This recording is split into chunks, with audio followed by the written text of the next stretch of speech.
Okay, we got another conversation here with Peter Mathews, a great player. He was a great junior player. I was on the first team of the AGA All-American. My buddy Lewis Brown, I think, was Yeah, on the team with you then. You went to Mississippi State, that's right? correct. And you won the Northeast Louisiana Intercollegiate. And on the Pro Tour, you were a winner on the Canadian Tour like I was. You won the Yeah, Hamilton Open, I think, was that in '87, I think. 87. Yeah. And then you played the South African Tour, which is something that I Yeah. regret not doing. I had an opportunity to play the Sunshine Tour and had other scheduling. I think I was playing in Australia at the time and played there. But that was must have been a great. We want to touch on that today. Talk about that. Mhm. But you were the head pro or director of golf at the Wade Hampton Golf Club, and where was that at? It's in In it's in Cashiers, North Carolina. North Yeah. Carolina, right? It's And in the that's Tom Fazio's one of Tom Fazio's great courses, right? Yeah, if not his greatest. It's just a Yeah, fabulous course, fabulous setting, incredible membership.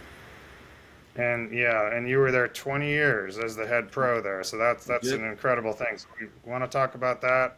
And now you're teaching over at the Clemson University golf course there. Correct. Correct. Just I live right here in the little college town in little old Clemson, and it's a quick golf cart ride to the practice tee. And then you were also the head pro at the New Orleans Country Club, right? Is that Right. right? Right. Right. Yeah. Back where we And you were. made the cut in the PGA Tour event at the Freeport McNamara, right out of the pro shop. You told me that you came out of the pro shop and Monday qualified or got an exemption in and made the cut in the PGA event. That's pretty Yeah. impressive. Yeah, so Yeah, much fun. As the PGA section winner, I had a little I exemption see. there and uh, kind of jumped up, snuck up on the boys, and got a little of their cash. Got a little of their cash. That's right. So we would have some mutual friends, a New Orleans guys, Kelly Gibson, right? Yeah, as a matter of fact, I probably speak to this day, uh, probably once a week, once every 2 weeks. I help him with the Kelly Gibson Foundation. He's done an incredible job for junior golf down there in the Gulf States region down there. Um, it's just I'm just so proud of him and the work that he's done down there. And I'll go back in Yeah, when I March. I'm going to go back in March and help him raise a little bit more money. think of Kelly Gibson, I think of probably like the fiercest competitor. Like, Hmm. I mean, I really do. If I think of somebody that was just on the first tee, just staring everybody down, like, I'm going to just kick your ass today. I'm Kelly Gibson. You got no chance. I mean, just oozing confidence, just like his presence and everything, and just, real fiery competitor. Yeah. Always admired him for that. He just had. I just go, this guy's going to be a great player. And I think I know he went on, got his PGA Tour card, and played out there quite a few years. I think. Yeah, I think Um, 16 years. 16 years. He I think he's fully vested in the PGA Tour pension with over 150 lifetime cuts. But yeah, but yeah, John, looking back, don't you think he had one of the most athletic swings you've ever seen? absolutely. Long hitter, just bombed it. Well, he wasn't a real tall guy, right? Maybe like 5'8" or 9" or something. No, Maybe. he's up there right at 5'11". Oh, Very okay. athletic, So, athletic all build. right. Uh, Yeah, and people get smaller as I get older. yeah, and It's, if you remember, I mean, he was 5'11", but he had a big head of hair, so he might have been about 6'2" or 6'3" with his hair. yeah, that's right. Yeah, because I remember when I won at Windsor, he was one of the guys I had to hold off the last round. Brad Hughes and I were in the final group, and Kelly made a charge, and I remember on the TV broadcast there, like he drove one of the par fives and two, and he was like the only guy who was on there all week or something like that. Driver and a 3 wood on the front edge of the green. He rolls in like a 60-foot putt for eagle or something, and pulls within one or something. It was just like, Yeah. I'm like, oh boy, here we Well, go. so if you could imagine, I wish some of that would have rubbed off on me. Because John, if you could imagine, you described his personality. So in 1987, we left New Orleans in his Pontiac Grand Prix, and we drove all the way up to Canada. Well, maybe it was 88, but anyway, if you can imagine, just Kelly and I and our clubs, we drove. It was the year the Canadian Tour started over in on the West Coast in BC and worked Okay. east. And Yeah, so yeah. we were together that whole time driving, driving. We drove from New Wow. Orleans to BC, the ferry to Victoria, and then hop, skipped, and jump all the way across to Prince Edward Island. I mean, Rhode Island, yeah. Well, we in California, Vic Wilk and I would travel together, and we'd go up the West Coast, and we would start usually in Vancouver, Victoria, and then we would drive, all the way across Canada across the summer, and it's, little long drives all the way across, and then all of a sudden you're in Prince Edward Island, and then the tour is over with, and you got to drive back to well, California. And I remember it was a day and a half drive just to get to Maine. It was just like a day and a half, and we're back in Bangor, Maine. We got another 7 days to drive home or whatever. I mean, uh, tremendous and then it days. was like hop on a plane and fly to Australia. It was just really crazy times. I think about that. And it's like, well, what was I thinking? We were It just, sure was a lot of fun, though. it was Yeah, a lot of fun, incredible a lot of memories, adventures. and so you were in Australia. I went to South Africa, and Yeah. I regret not using some exempt status down in Australia. Uh, Hmm. and I'm still to this day. I look forward to getting down there and playing those sandbelt courses. That's on my bucket list here the next 5 years. I'd love to do that. Yeah, I think I've made the argument that I think the Australian Open really should be the fourth major. It is in Yeah. other sports, right? The reason I say that is I think a major championship should offer something completely unique, for that event. So in other words, like the US Open was the event that you have to hit it straight, right? I mean, the Right. rough's this high, you have to.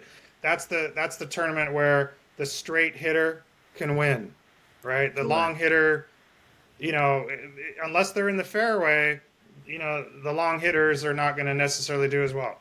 The Masters is its own unique thing, right? It's Yeah. Augusta, and Yeah. we all know about that. So, and it's got the history and Bobby Jones and McKenzie and all that. And so, okay, the Open, the British Open, as we would call it here, they get upset when we say the British Open because it's the Open, right? But we'll just call it the British Open for our, sake Clarification. here. Is a Yeah. unique link style golf. It's a unique kind of golf, right? So you have a major there.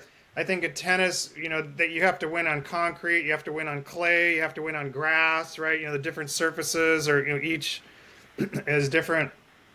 The Australian Open, those courses down there, it's a different style of golf down there. It's kind of a cross between parkland golf and link style.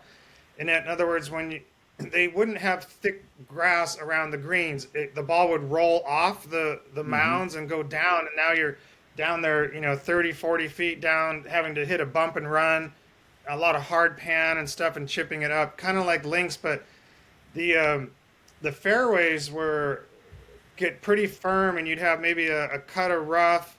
But then if you were off that, you were like in manzanita bushes or something, like you're Mm. unplayable. Like you literally, you're toast. Um, Right. so you had to drive it straight, and you had to be accurate with your irons. And if you missed greens, they would hit and they'd roll down. So it's kind of different in that way. And if you look at the history of the people that have won the Australian Open, I mean, Nicholas won down there, Gary Player won it a bunch of times, Peter Hmm. Thompson, Arnold Palmer won it. I mean, all kinds of the historic names going back, Norm Venida and all the great Australian players and Crampton. And I think that Peter deservingly, Thompson. Peter Thompson, who won five yes, British Peter Opens. Thompson won 5 British Opens. I think there's an argument, historically speaking, history isn't written yet, right? We're writing it as we're Right. going along. Right. It's still in progress. I think there's an argument for the Australian Open to be considered the fourth major. The problem I have with the PGA Championship, and I know you're in the PGA, but it's not an open event, really, right? Right. So there's not like I can't qualify or go qualify. Um, Correct. the U.S. Open, the Australian Open, the British Open, and then the Masters is an invitational, but it does have a pretty broad.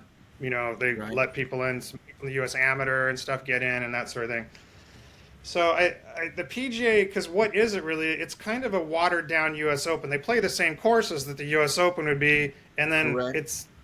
do they not grow the rough quite as high, or like what's the difference? What distinguishes between the U.S. Open and the PGA Championship? Like, I don't really even know what the distinguishing element is. Really, do you know Well, what it is? they play well. They play similar courses, Yes. and it is not the strongest field because it is a little bit of an ode to yesteryear when Yeah. you've got 20 club professionals qualifying. Right. So of the, I guess, of the 154 players or however many they start with, I believe 20 of them are club professionals. Okay, and Right. so and you don't have an amateur component. There aren't any amateurs in the field. Right. So boy, the way some of the amateurs are playing today, that's a whole nother conversation. So it is probably the weakest field of the majors. Only, especially in numbers, because the Masters, they call that a weak field, but you've got less numbers at the Masters. It's harder to get into the Masters. So Yeah. the golf course setup is historically a little bit softer at PGA Championships, and I get it. It's the PGA of America. It's our association. We Right. influence the game, so it's striking a balance there over the broad spectrum of the club professionals that have helped grow the game of golf and help develop the PGA Tour and support the foreign tours as well. So there's a purpose for Yeah. it, and I get it. The PGA Championship, it used to be a match play event, right? It Going, was a match. It it was a was. match play So event. in that sense, it made it a unique event, a Yep. match play, right? So you've got a match play, the British Open, the Masters, the U.S. Open. But I mean, to say that three of the world's major events are on U.S. soil, especially nowadays with golf being such an international game, I mean, yeah, I don't know. But anyway, it is. It has history to it. It certainly is a major United States tournament, right? Maybe Oh yeah, top yeah, two or three with the Masters, U.S. Open for sure. But anyway, that's not why we're here to talk about that. Just no, we're gonna this is a conversation. We're just gonna go yeah. all over Well, the I place, right? I like the This idea week's, because I uh, still find myself watching, viewing a lot of golf on TV, and I thoroughly enjoyed the coverage of Dubai last week, where there were five guys tied for the lead with like 7 holes to go. To me, it was still exciting. For where the game is exciting, and I enjoy watching the Australian Open on TV, especially. I believe this year was at Royal Melbourne. mhm. Just a fantastic venue, and Yeah, I played several. I think I played three times, three Australian Opens at Royal Melbourne, or two, no, two at Royal Melbourne, and three at Royal. I don't know, three at Royal Melbourne and one at Royal Sydney. I know I made the yeah, cut at all the Australian Opens at Royal Melbourne. and then But yeah, what a great golf course that was. President's Cup will be at Kingston Heath in 27. I've got an assistant that worked for me as an assistant down there, and Mitchell, he's been begging for me to get down there. I just got to go, John. I got to go. Maybe you and I will go down there. Yeah, maybe we'll go down there, huh? See if I still have some exempt status down there from some I'll caddy. loophole in the system I'll back caddy. I'll then. caddy for you. Yeah, What? well, you could have caddied for me yesterday, and I played my first round of golf of the year.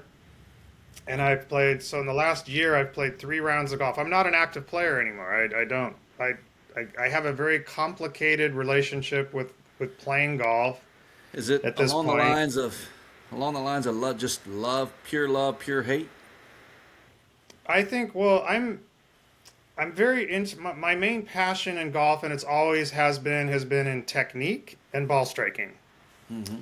which is probably, you know, a questionable thing too, because as we know, 70% of the game's played inside 100 yards, right? Yes. Yes. But so that, I spend 99% of my time on the 30%, that's not it's, but geographically speaking, the majority of the golf course is from tee to green, right? Correct. So if you look at it that way, it is the majority. I still feel I'm happier as a person to be an excellent ball striker, and I would rather be a great ball striker and a poor putter than a great putter and a poor ball striker. That's how I Understand. see I it. understand that. Yes. Yeah, that's just how I see it. I think it's more fun to hit fairways and greens, and on the greens, it's very hit and miss. And I think the reason for that is because greens vary from day to day, from week to week, from course to course, country to country. Green speeds, slopes of greens, kinds of grass, grain, all these sorts of things are changing all the time. When you're hitting the ball in the air, it's just air, right? So Right. off it goes. It's not really that hard to hit the ball in the fairway. So yesterday I played Half Moon Bay, which is one of the Beautiful. better courses, I guess, in the Bay Area. I played the old course with Chun, who's a ABS advanced ball striking student of mine. We went out and played, and not hard to hit it in the fairway. I hit 16 greens out there. Wow. I hadn't I hadn't played, like I said, I hadn't played in a couple months, and it was only the third round of golf I'd played in a year. But that being said, I have a technique that I teach my students, and I know you know nothing about, but I've come up with these what I call kind of module drills that we work through to maintain the strength and flexibility and the muscle tone in our body, and get all the geometry right. And I'm a hitter, so I'm really trying to accelerate the club and hold shaft flex through the strike and this sort of thing. So I can work on that on a technical level and just hit rip golf balls and just do do do do do. Yeah. So I know that when I go out and play, I'm not going to hit the ball terribly. I'm going to hit it solid, Right. right? Right. I don't know that I'm going to be knocking pins down, but I'm going to be hitting it solid. So I'm pretty confident I can go out and strike the ball well without having to hit a lot of balls or play, right? But Yeah. when I get on the greens and around the greens, all that touch and sensitivity and speed and pace and all that, you to putt well, you have to be able to read the greens, Mm-hmm. right? And you have to be able to hit the putt at the right pace Mm-hmm. because most putts are breaking putts, right? Right. So that being said, if I've got a putt that's breaking 6 inches from right to left, I can hit it firm. I can hit it, take a little bit off it and play more break. There's different ways to make it, but whatever line that I take, I have to hit at the appropriate speed. If I'm hitting a golf ball off the tee, it's not that hard to get it in the fairway. I mean, I can hit a Right. little laser down the left side and fade it in the middle. I got a lot of room out there. Hey, I'm in the fairway, right? 20 Right. foot putt is only, you have to be so precise to make that putt, right? Hitting into a green, I got an 8 iron in my hand from 140 yards, 150 yards. It's not that hard to just get it on the green. I mean, I can just play to the middle of the green and hit the greens all day long. It's not that hard. So when I go out and play now, because I'm not an active player, my thought is just get it in the fairway and just try and hit all the greens. Just get it on the green. Right. But from there, so getting back to yesterday's round, I hit 16 greens. I shoot 72. I hit it inside 15 feet 11 times. Wow. And I'm talking 4 irons. I hit a 4 iron 6 feet from the pin. I hit a 6 iron 4 feet from the pin. I mean, I was just stuffing. I don't know how I went out there and hit the ball that good. I would have been happy with that ball striking round when I was at the peak of my tour years Sure. playing.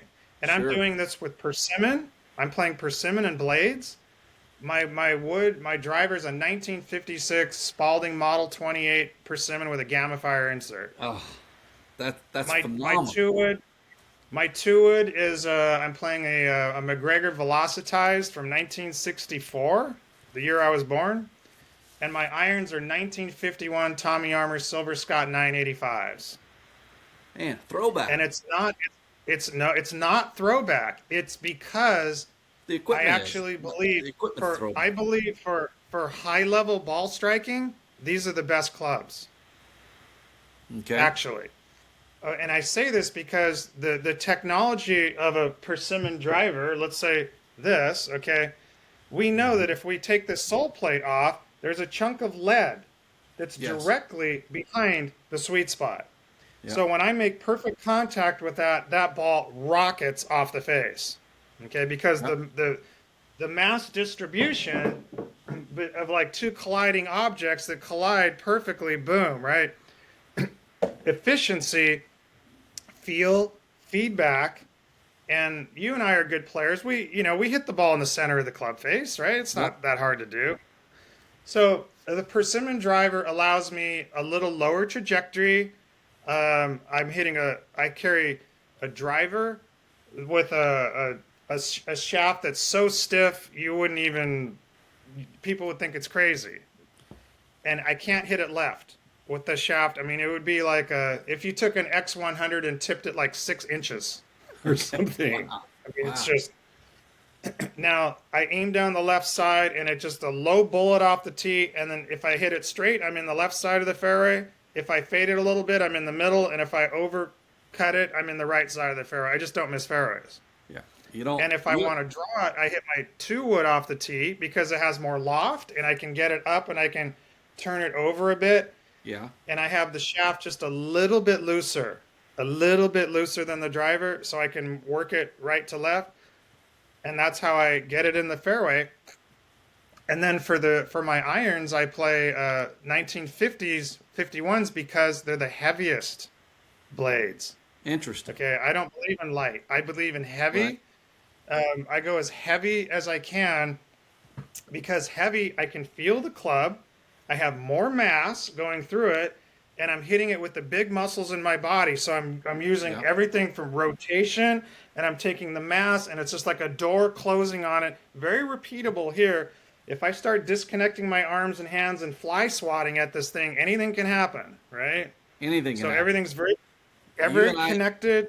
You and I see eye to Yep. eye on that concept.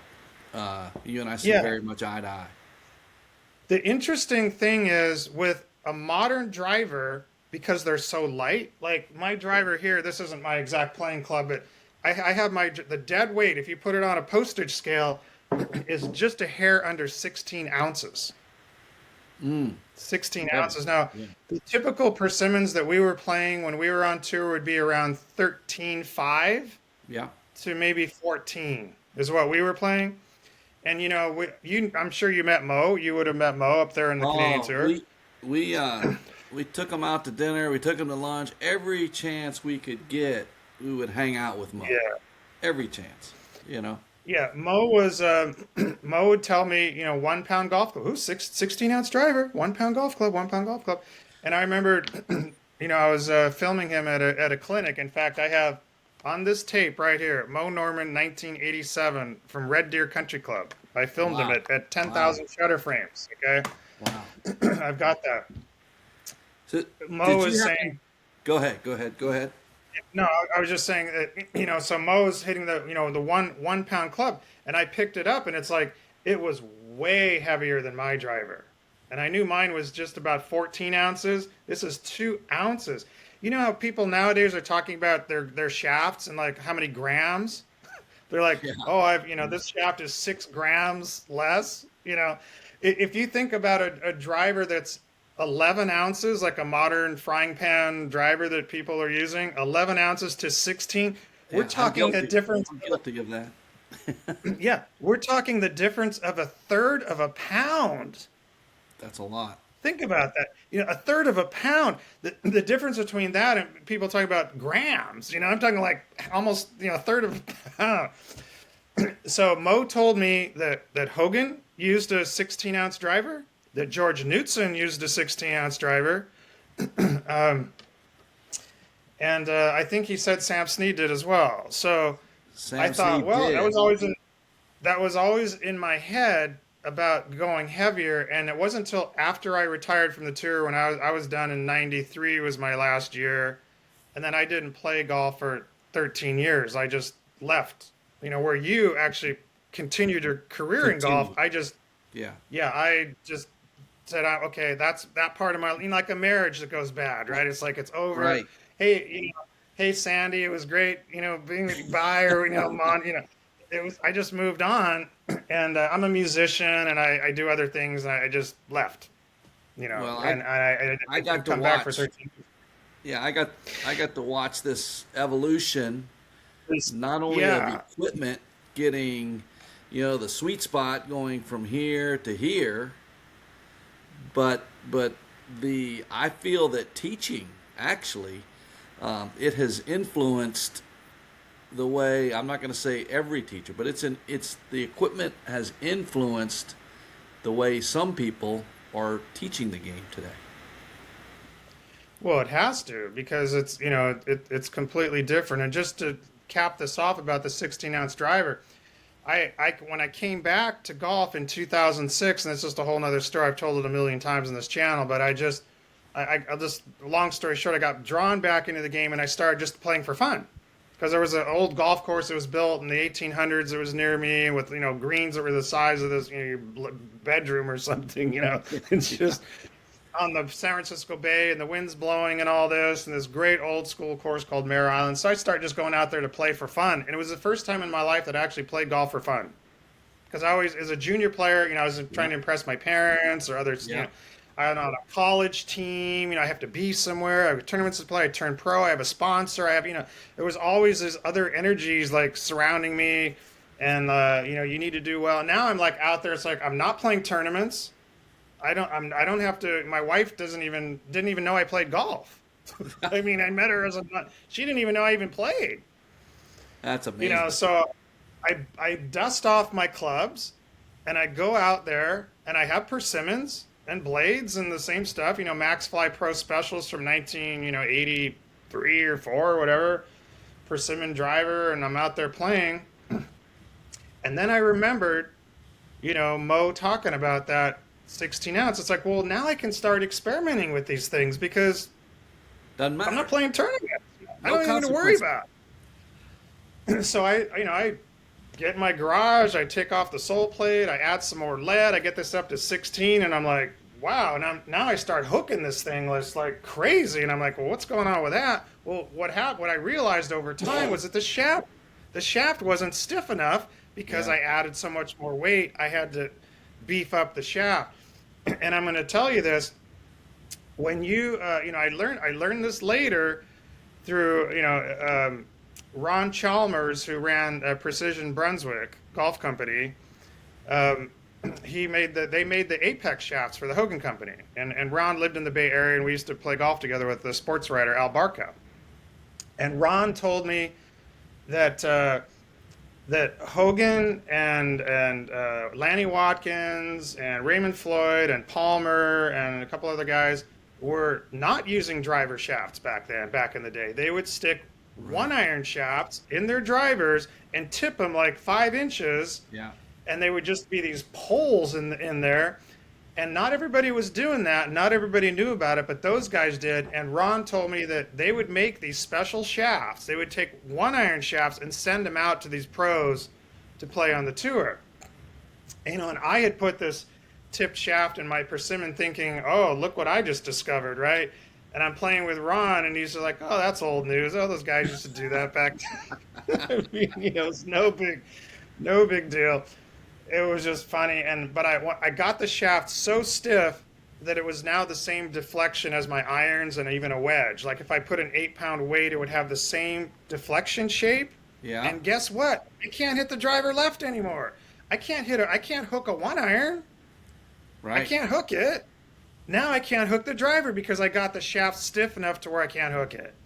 So that was like a big breakthrough in the equipment. So getting full circle to what I'm on my rant here is that the reason that I play persimmon and use these extra stiff shafts and have all this weight, it's the best club for ball control. There you go. That's why. There you go. Not distance, maybe. Um, I hit the ball long enough to play. I believe that a 6,800 yard U.S. Open course in the 50s, 60s, 70s, 80s is long enough. Half Moon Bay Correct. was 6,800 yards. We in the cart with the yardage thing, we clocked one of my drives that I just nailed, and I hit it 280 yards, a little uphill with Plenty, a persimmon driver. plenty But long. that's plenty long. Of course, I hit it right perfect on the sweet spot. A lot of the drives I just missed a little bit, but I'm still in the fairway. I'm out there 240, Hmm. 250. Hit a bad one 230, 260. The average around 250. So getting back to equipment, I play the heavier irons. They have no offset. I don't believe in offset at Right. all, especially in the short irons. I want to have a little bit of face progression. I want my shaft coming down on the third groove. Mo told me Gotcha. this. Yep. Hit it on the third groove. If you look at the old hickory clubs, which I'm sure you've seen, Oh yeah. they I've had got them face in my room progression here. in the short irons. Here, hold on a second. Yeah, bring one of those down. I'll guarantee you there's face progression on that iron. Oh, let me get an iron. Let me get the iron. I got an iron right here.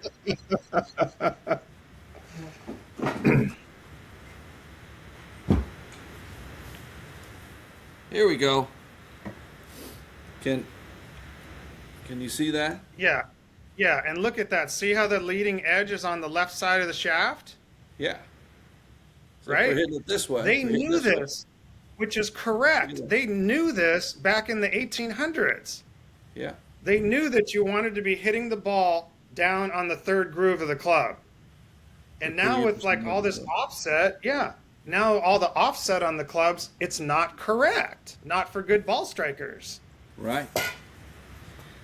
So So that go on. well, it's just fascinating because okay, um, so you needed to hone your mechanical skills for precision. Okay, you needed to Yes. be so precise, and I think, well, we can go on forever on this. I just think in Let's do it. today's world, you were talking about if you mishit the drive, it goes 230. If you hit it in the sweet spot, it goes 260. So you've got a 30-yard difference there. Well, in today's world, you hit it in the sweet spot, the guys are hitting it, whatever, 320. And if they hit it way out on the toe, it's going 315. You follow me? So the dispersion Yeah, on yeah, distance, um, yeah. to me, it takes away from the nature of the original game that we know. Well, yeah, I think there's so much to discuss about it, that where the game has gone. But just real quick, a couple weeks ago, I went on the TrackMan or Flight Scope or whatever the latest, launching. I don't spend my time on those things. I don't believe in them actually. But a lot of my students and people are like, John, we want to see your numbers and what's your, well, I don't even know all the ball speed. I mean, when have you ever sat over a shot going, I'm going to need 138 mile an hour ball speed on that? I mean, it just Yeah. never even would enter your mind, right? I think about ball speed, but smash factor and all these things. What's the smash factor? What's the ball speed? I mean, it doesn't even make sense, those things. However, what I did do is I tested a hickory club from 1910, okay, against a steel shaft, and I set the clubs up exactly the same. So they're the same length, they Okay. had the same lie angle, the same Wow. loft, and the Wow. same dead weight. They were 16 and a half ounces Okay. exactly. Same club.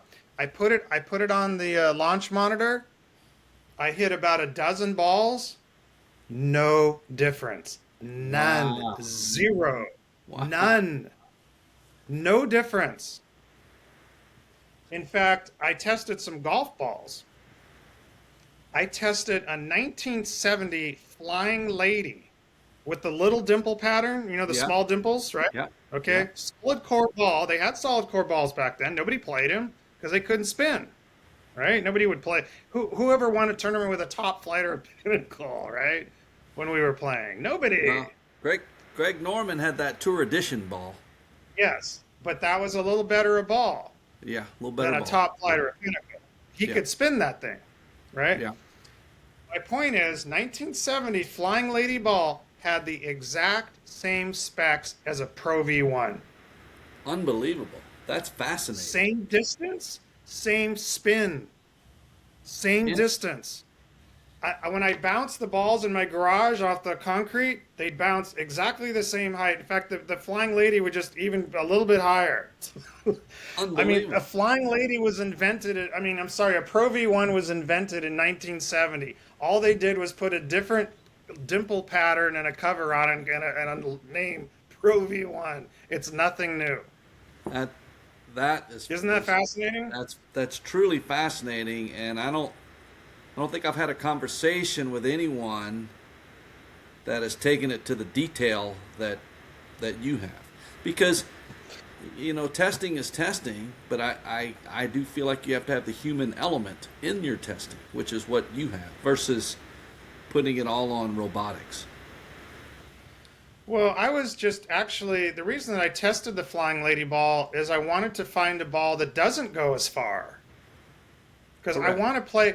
All right, my approach to golf would be every set of clubs that I have a 2-iron through pitching wedge, right? Any classic Hmm. set, 2-iron. I know now they start sets at 5-iron or whatever, but I'm just talking all the class, Apex or a set of, power built level looms or Spalding bird on the balls or Max Flies or Australian Blades, 2 through pitching wedge. So the 10 par fours on a golf course should be, they're different lengths. You've got some that are 320 yards and you have some that are 470 or whatever, meaning that of those 10, you're going to have 3 or 4 long iron approaches, 3 or 4 mid iron approaches, 3 or 4 short iron approaches, meaning Okay. 2, 3, and 4 iron, 5, 6, and 7 iron, and 8, Yep. 9, and wedge. Right? Equally Achieving a dispersed. balance. Achieving a Right, balance. Yeah. so that the golfer is tested with their long iron skill, their mid iron skill, and their short iron skill. Yeah. And if you're someone that wasn't a great long iron player, then you need to be a little bit better with your short irons than the guy with the long irons, right? Or Hmm. vice versa, right? Hmm. And it allowed the game for someone that was a good long iron player, maybe not quite as good with the shorts, but all you could have the Corey Pavin play the Greg Norman, Right. right? Right. And be competitive, right? So that element of the game. So having the different clubs, is important. So the only technological advancement that I believe has actually happened that I'm saying of significance, Okay. okay, major significance. It wasn't going from hickory to steel. What steel did was just allow you to have a matching set, so you could be more accurate. You didn't have to Hmm. memorize the flexation in your shaft. It's like, oh, this one's a little looser. I got to use this swing or whatever. You could have a matched set. Steel was great for accuracy. It made no difference to the distance that the ball went. None. Okay. When you hear Right. about Bobby Jones hitting 300-yard drives and stuff, he did. Yeah. It was, Yeah. the ball didn't really change. I mean, if you look at, I was looking at the scores of the Masters in 1938. I think Walter Hagen was I think it was Walter Hagen shot 68 at Augusta, Yeah. and the course is playing 6,800 yards, and he shot 68 in 1938. Yeah. Think about that, right? That'd be a good score now, right? I mean, With all the advances, it'd be a phenomenal score now. so what I think the only advancement has been when we're talking about the driver, the frying pan driver, Hmm. the wider head allows for a bigger trampoline, right? It's like when you go to the Correct. gym and you jog on the little 2-3 foot trampoline, you can't bounce very high. You just jog on it, right? But if you Right. get on one that's 12 or 14 feet wide, you can bounce, you can get way up there, right? Because certainly a bigger head is not going to be more aerodynamic, right? It's more wind resistance. So the reason that they keep that in place is the bigger trampoline off the wider head. The trampoline effect is what's causing the ball to rocket off the face. The irons, it's nonsense. We know this because um, I had a guy's made a Chad Dietz from Forward Golf. Great Right. guy, great company, making custom clubs. He made a spec club for me. He saw my specs posted online, made the exact club, and sent it to me as my 1951 Tommy Armour Silver Scott 985, and my second set is the 1964 McGregor VFQs. Love that. They have the little triangle on the face with the dots, Right. and then Right. yeah, great set. I love that. I hit all three of those in the testing machine. 2025 Chad Dietz makes the club for me, 7-iron, and the 64 and the 51, no difference, Wow. none, Wow. no difference. Because they're set up the same. In other words, Yeah. the head weight, the dead weight, the shaft, the length, the loft, the lie, all that stuff the same, and it hits the same. So I looked up Dustin Johnson, his spec for 7-iron. Okay, my Okay. 7-iron was 38 inches. Okay. Dustin Johnson's 7-iron is 39 and a half inches. Yeah. That's a 4-iron shaft. Yeah. And what about Because loft? mine are stepped half inches. I'm talking about the length of the club. Yeah, I'm talking. Yeah. Okay, yeah. Now the loft of the club 6 degrees stronger than mine. Yes. There you go. Okay, so longer and stronger. So what is that? Well, that 7-iron is now a 5-iron. Yeah. So when people say, "Oh, I'm hitting my 7-iron 170 yards," well, I hit my 5-iron 170 yards. It's the same club. It's right. I mean, they're just putting a different number. So, in other words, who cares about the irons? You Who put the cares? different number on the bottom. It doesn't matter. Irons don't Well, matter. when you look at these old clubs, you don't. There's nothing. There's nothing on the bottom. You don't. It's just the club. This is the club you hit from this yardage to knock it up next to the hole. So the hickory club that I had that I tested to get it to the same overall dead weight of 16 and a half ounces, because I'm a fisherman, I'm an avid fisherman, I had to take a 2-ounce fishing weight, lead weight, melt it into something the size of a quarter, and I epoxied it on the back of the club to get it to 16 and a half ounces. Hickory clubs were light. There was no mass in the head. When I added the mass, it hits just like a regular steel shaft club.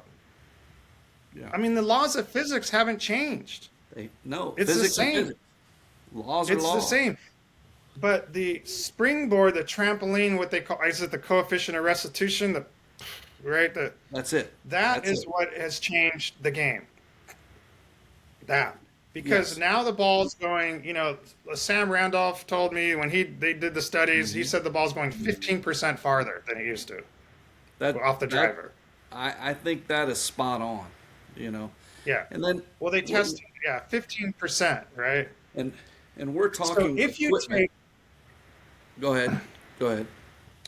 if you take the classic 6,900 yard U.S. Open course and you add 15%, you come out 8,000 yards, just a shade under. Yeah. About round off to 8,000 yards. So for it to be apples and apples like long irons, in other words, you're gonna have the same, mid iron, long, mid, and short Right. iron approaches. The courses have to be 8,000 yards. They're not long enough. That's right. They're trying to make them that long, though. They're trying to. Now we come full circle back and ask this question: why? And why is this necessary? It's not. What was wrong with? All right, let's talk about your golf course at Wade Hampton. How long was Yeah. that like classic course when it was built? What was the length of it?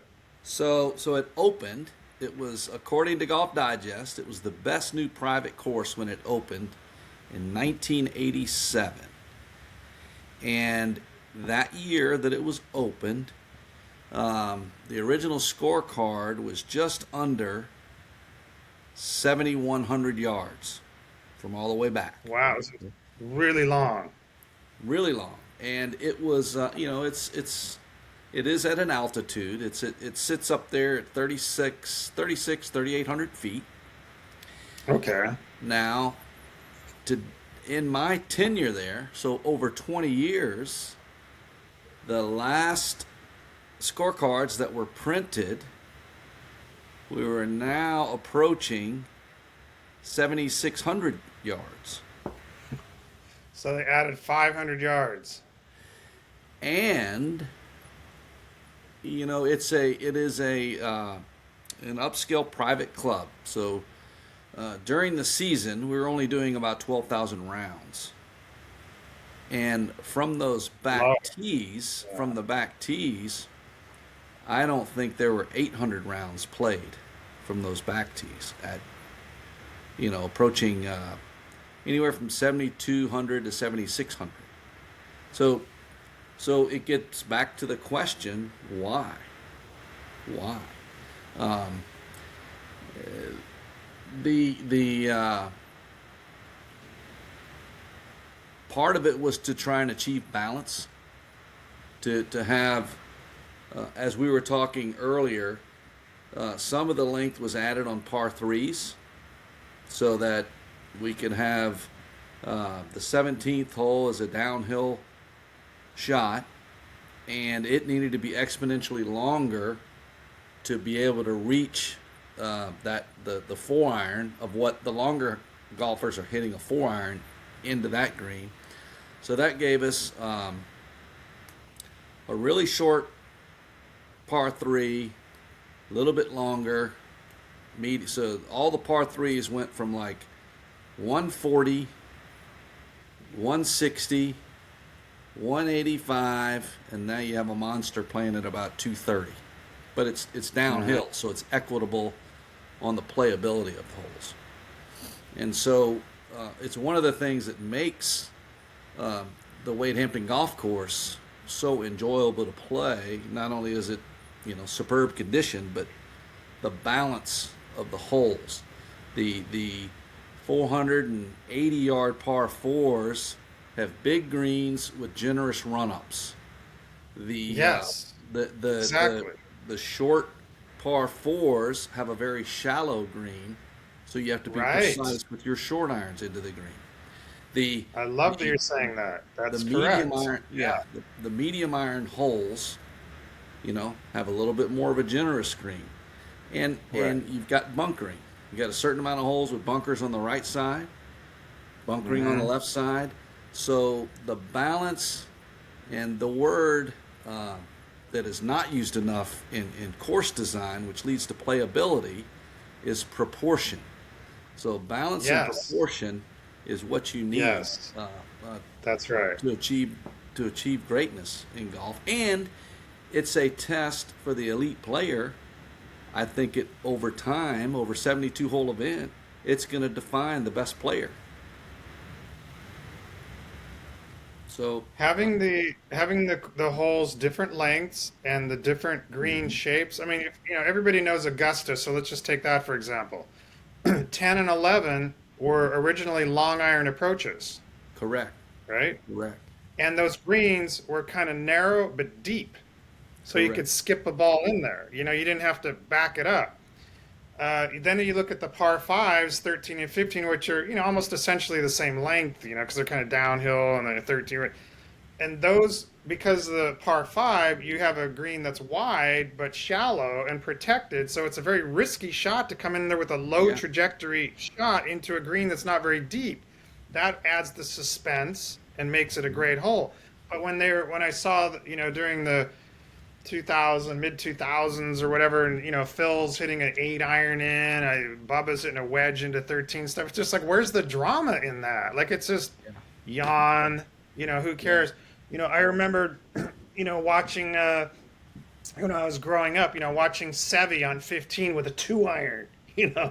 off back that there, and you know he's got to hit this that downhill just line. perfect. Yeah, yeah, Yeah, a little downhill line, a 2 iron, and he's got to hit this just crisp and just perfect. And they were saying he was playing with Watson, I think, and they were saying that Seve and Watson hit the two longest drives of the whole day, and they were coming in there with like long irons or 2 iron, 1 iron, or just coming in their jacks hitting a 1 iron, and the so much more suspenseful yeah, because of exactly what you're talking about, proportion, which just seems to be ignored. Like, why is this being ignored in the golf conversation? yeah. I I can't I mean, answer do you that. know why? I mean, I don't know why. The only reason, because we know the guys on TV are intelligent, right? We know Johnny Miller's intelligent, right? right? When he was on there, and we know Brandel. We played with Brandel, and he Yeah, knows his stuff. But like they're not really talking about that, like the depth of the greens and the width, the protection, and the proportions and stuff. This is just common knowledge golf architecture stuff. Like if you and I okay, designed a golf course, we would probably design a great golf course because we would just know these things. We would intuitively know these things, right? We yeah, don't you don't have to think about it. correct. But when I see golf courses where you have a long par four that's a small green and totally protected in the front, and you're just like, well, that's not playable for everybody. Right. You got to have some way to kind of run it up there or something for somebody, right? I mean, Yeah, and yeah, and you know, there's the old saying that you have horses for courses. Okay, there's certain courses that you're going to have certain players come Sunday, they will be in contention. And that's yeah, because the proportion of the golf course and the balance of the golf course, it's suited to that individual. And so therefore, they're going to have a leg up before they even get there. Whereas if you've got a balanced and proportioned golf course equally, then you should have everybody in the field ought to feel pretty comfortable going into that event to have a chance to win.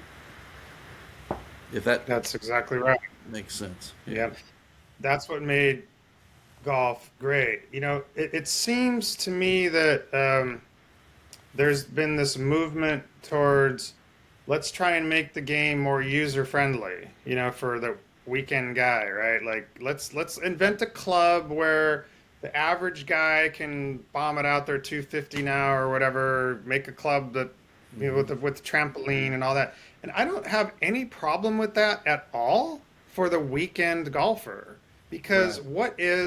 what is amateur baseball? Softball, Oh, it's softball. Yeah. right? Yeah. Softball is amateur baseball. If Right. you like a bat and a ball and you want like running around bases, you're not going to play baseball on the weekend. You're going to play softball. Yeah. Softball league. It's amateur, right?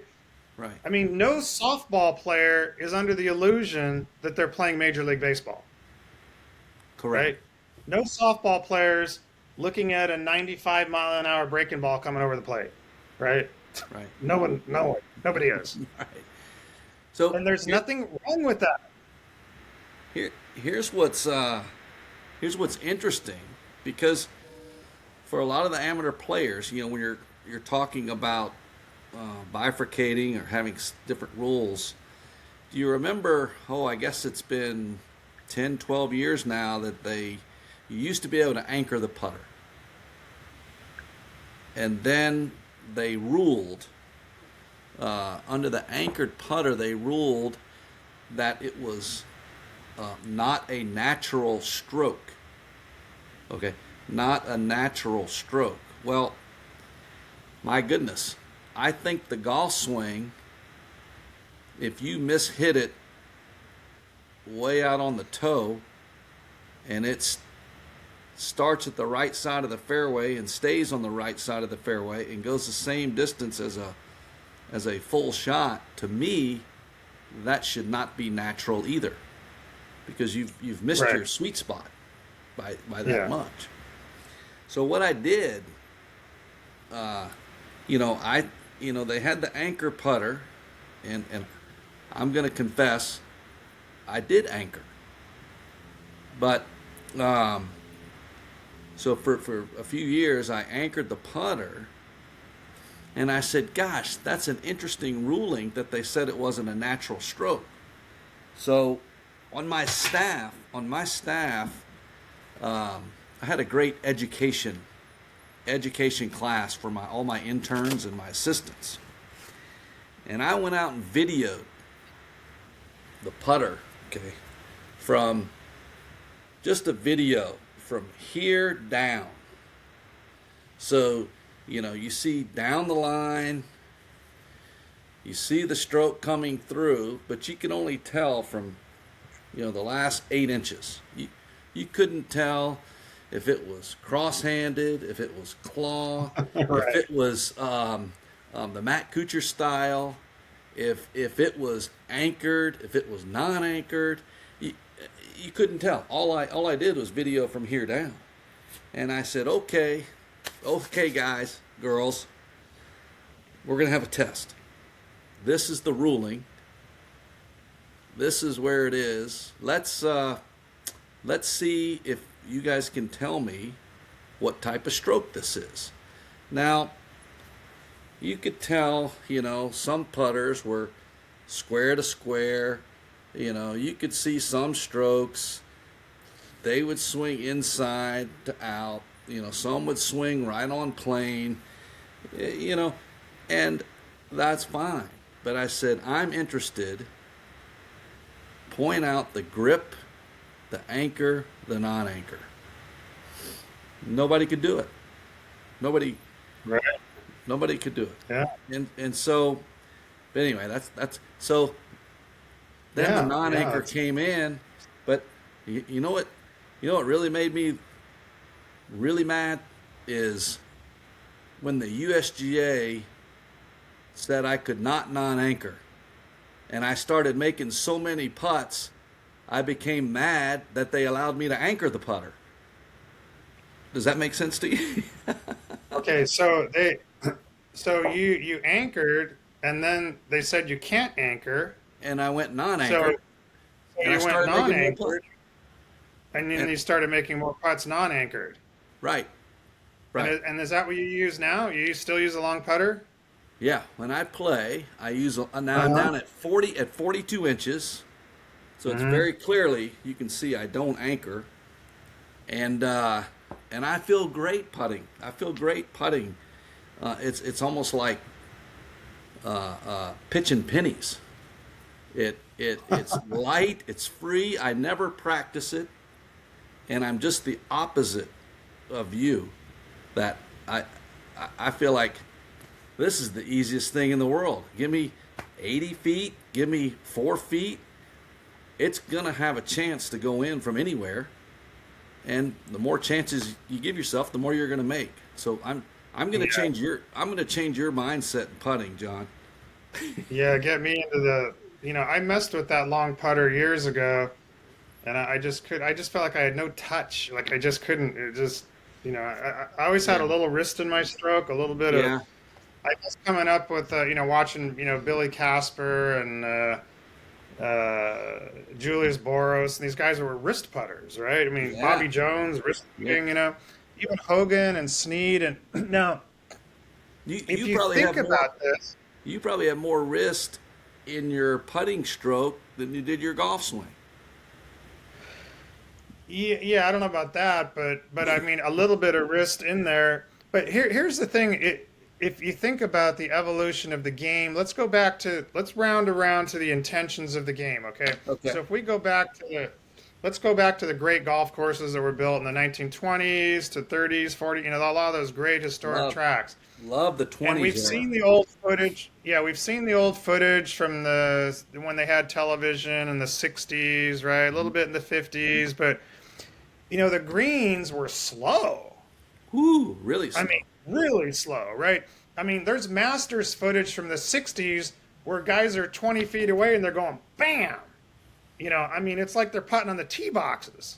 Yeah, that's You know, right. the greens are not fast. So if you think of, let's say, 16 at Augusta on the Sunday pin on the left, Now, if they hit it at the pin, they're close. If they hit it right of the pin, it rolls down. If they hit it way right of the pin, it rolls down, right? But back Yeah. then, if you hit it right of the pin, you have a 30-foot downhill putt. It doesn't Yeah. roll down, it stays there because the greens are slow. Right. Right. So when the course was designed, it was designed around slower greens. So in other words, when you had big undulations on those classic old tracks, it was just to create some break. It wasn't to like instill fear like am I going to three putt from here because I'm 10 feet above the hole and I've got to just breathe Correct. on it, tap it. You could hit the putt, you could smack it. Yeah. Yeah. Now, somehow, from what I have seen, around the mid 1970s, the fast green thing started. Let's make the Correct. greens faster, okay? Correct. And then, then it was, the Masters. Suddenly, they went from Bermuda greens to bent greens. Right. Now they're 1980. fast, right? 1980. Billy Fuller. He took. Billy Fuller took Augusta. He was the superintendent, head superintendent. He took in 1980. He took the greens from Bermuda to bent, and the reason is because it used to be the greens of Augusta when you got there on Tuesday, Wednesday, Monday for the practice rounds. They were very receptive and slow. And as the week went on, the greens got progressively firmer and faster. Well, the gentleman of Augusta National wanted the greens to play consistent from when the time they walked on the property on Monday to the championship putt on Sunday. And they felt the best way to do that was to bring Bermuda in. And they were able to keep, Mother Nature, if Mother Nature doesn't intervene, they were able to keep the pace of the greens throughout the week the same. That You're was talking about when they brought bent grass greens in? correct. Yeah, because they were Bermuda, they brought in bent, and then they could Correct. let the grass grow a little bit and keep it Correct. the same throughout the. Yeah, yeah, Correct. Correct. yeah, yeah. And so, we can watch like those old Shells matches and stuff. I mean, these guys are Yeah. just banging on the greens, right? Yeah. I've got to think that the original intention of green speeds were probably, I don't know the exact number, but I'm going to say they were more like 5 or 6 on a stent meter. Yeah, way back in like the Way back. 20s. Yeah. Oh yeah, yeah, yeah. Yeah. Yes. Yes. By the 60s, they got to what? What do you think they were running at? Like a typical Shells match, old Masters footage or whatever you seen Probably banging. It was that about like, 8. I would say you think it 8. was 8? You think it was that fast even? 8? Yeah, probably 8. Yeah, I would say so. Because I remember, we at Fresno State, San Joaquin Country Club, we hosted the NC2A Championships in 1983. And I remember they got the stint meter to 11. Mm. And it was at that time that was crazy fast. I mean, it was Yes. really, Yeah. really fast. Yeah. Well, I'm out there at Half Moon Bay yesterday, and they were rolling at 11 at least. And this is just pedestrian golf out there. This is a resort course with where you have the concrete cart path from the tee all the way to the green, right? And there's Yes. houses on, and there were the hotels and all this stuff, Yeah. golf carts, and this is pedestrian golf. And these things are running at like 11 or 12, as fast or faster than when I played, U.S. Amateur. I played in 3 U.S. Amateurs at Montclair, Oak Tree, and North Shore, and super fast. And the NC2A Championships. It seems like on the old courses that had more undulation on the greens, a lot of that, and they get the greens that fast, I feel like I question that. Is this really proper for It's what we were talking about, proportion, the speed relative to the slopes on the greens? yeah. Have they gotten too fast? Have greens gotten too fast? Is my question. Well, yes, there are times they're too fast. For example, in one of our member tournaments, it's called the Battle. A member guest in October. Okay, so if you figure October in the mountains there, this is when you start getting the cold fronts coming through, humidity's out of the air, the bent grass is not growing, so they can, they roll the greens, and my last member guest, it was perfect weather, perfectly dry, and I was listening to my superintendent when they were on the course setup for the last day, and I hear one of the assistants go, is this right? Is this reading right? I'm getting 17. I'm getting 17 out here. So 17. the greens are rolling at, I mean, the catchphrase answer when we were asked how fast the greens were, well, they were tournament speed. These greens are tournament speed, but the real number was close to 17. And Wow. it was totally out of control. You would get a putt rolling on like I mean, think about it, on about a 2 or 3% grade, which isn't much. Well, you're going to get a rollout that you just cannot comprehend. You're going to have a 10-footer that it's very difficult to comprehend, and you're going to have 4 or 5 feet coming back. And so, to me, this speed of the greens is leading into a lot of things, but for the everyday player, it leads into one of two things. Pace of play is going to be a lot longer. Yes. Yes. Or the flip side of that, in order to speed up play, friends are giving putts. And so what I mean by that is, you may start out knocking it up there 6 inches, buddy knocks it away. Well, you want to be nice on the next 1-foot putt, you knock it away. Before you know it, it might be 2 or 3 feet that you're knocking these putts away. And some people love that, and it's fun. Some people, they want to be able to finish the hole like you should. So it comes into a personality on who you play with. I happen to play with a group here at the Clemson course. John, believe it or not, I play in a Wednesday and Friday game. I try to play twice a week. Great. Which, I'll go hack it around a little bit. But one thing that is consistent is if you've got a 2-inch putt, you're tapping it in to finish the hole. There's no gray area, and you settle the score at the end of the round. And it's not even a question. It's not even a question. Yeah, just putt everything out. Yeah, just putt everything out. Putt everything out. So yeah. So, but I think that's how it's supposed to be. That's how it is in tournament golf, right? I mean, never were gimmies on the Canadian tour or anything. That's right. So the other thing is on the speed of the greens becoming too fast, there is also a great expense and a pressure to the superintendent. There's pressure on a superintendent to maintain that, but it also costs. It's very expensive to have a very pristine green that rolls day in and day out at 11 to 12 on the stimp meter. I mean, there's a lot of top dressing, there's a lot of brushing, there's a lot of grooming to maintain these standards. And it's so much commonplace across the country because depending on the course, every member takes pride in their golf course, and they want to have the best. They want to have the best tees. They want to have certainly want to have the best greens. A developer might need to have the best greens, the best conditioned golf course, so that he's got a lot invested and he needs to sell a lot of real estate.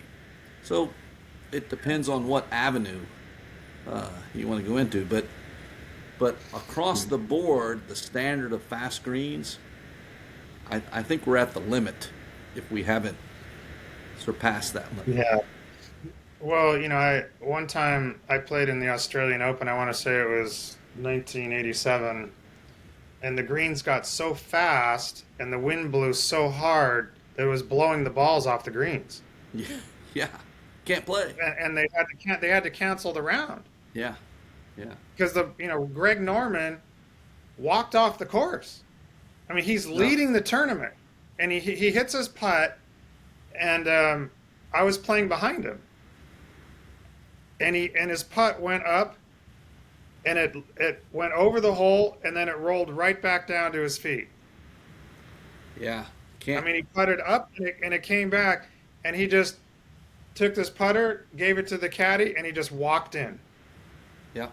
And It's of not course, playable. he's Greg Norman, so they just go, Greg, what's wrong? This is bullshit. Yeah. Yeah.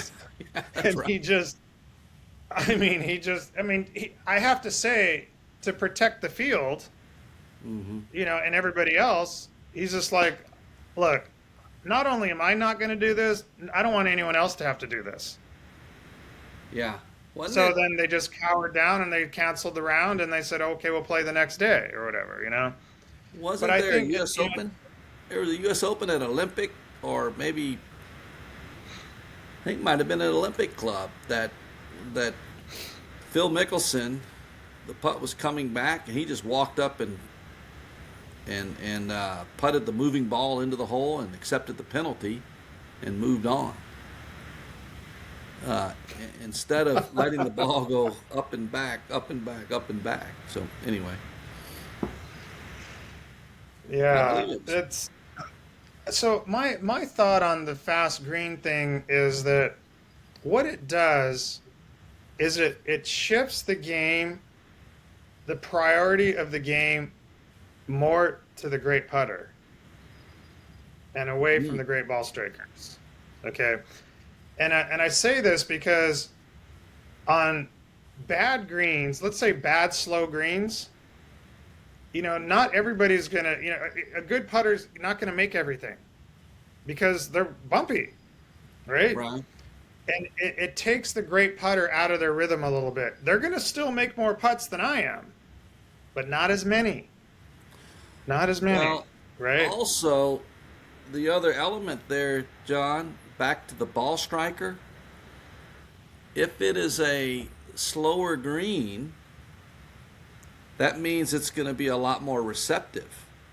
So your precise ball striker over 18 holes should have more opportunities on his approaches being closer to the hole. Does that make sense? Yeah, it does. It does make sense. Yeah.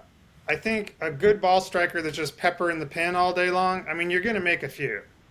You know, Right. I I always my putting. You and I were good putters. You have to be a good putter to get on a tour and play. I Yeah. mean, reasonably within your local area, you're still the best putter around. 100 miles from where you live or whatever. Right. But when you saw the guys who could really roll it out there.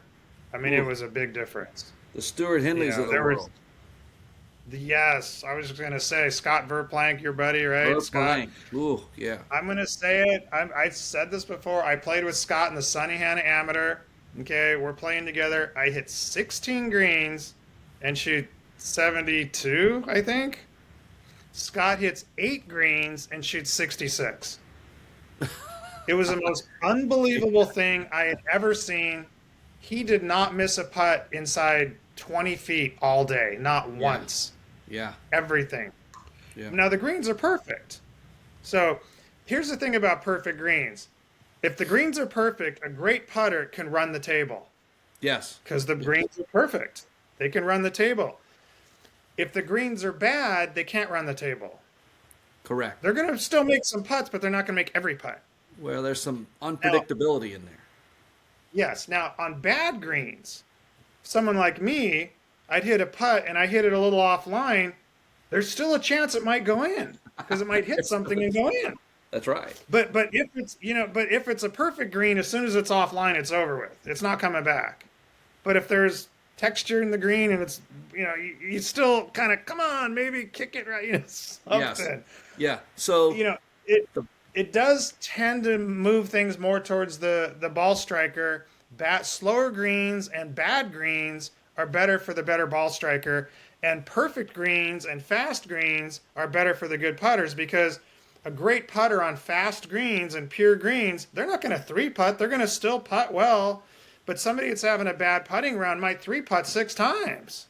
correct. But that's The not going to happen on slow greens. I play yesterday, and those greens were so fast, and I practiced my swing, and my ball striking was beautiful, but I don't practice putting at all, like none. I just don't have time. I don't have a putting green in my yard. It's just not a priority. I just accept it. I might yeah. make some putts. I might not. Those greens are too fast for me. And I'll get on the last hole. I hit a 8 iron in right over the pin. I was about 12 feet above the hole. I mean, I hit a Okay. beautiful shot right at the pin, 12 feet above the hole, and I'm looking at this putt like, I hope I don't four putt. I mean, it's straight downhill, fast. I mean, I'm just like breathing on this thing, going, just Yeah, and it I picks feel up I want speed. to be. I want to putt for a birdie here. Hey, I want to be rewarded. I hit a beautiful drive off the tee down the right side.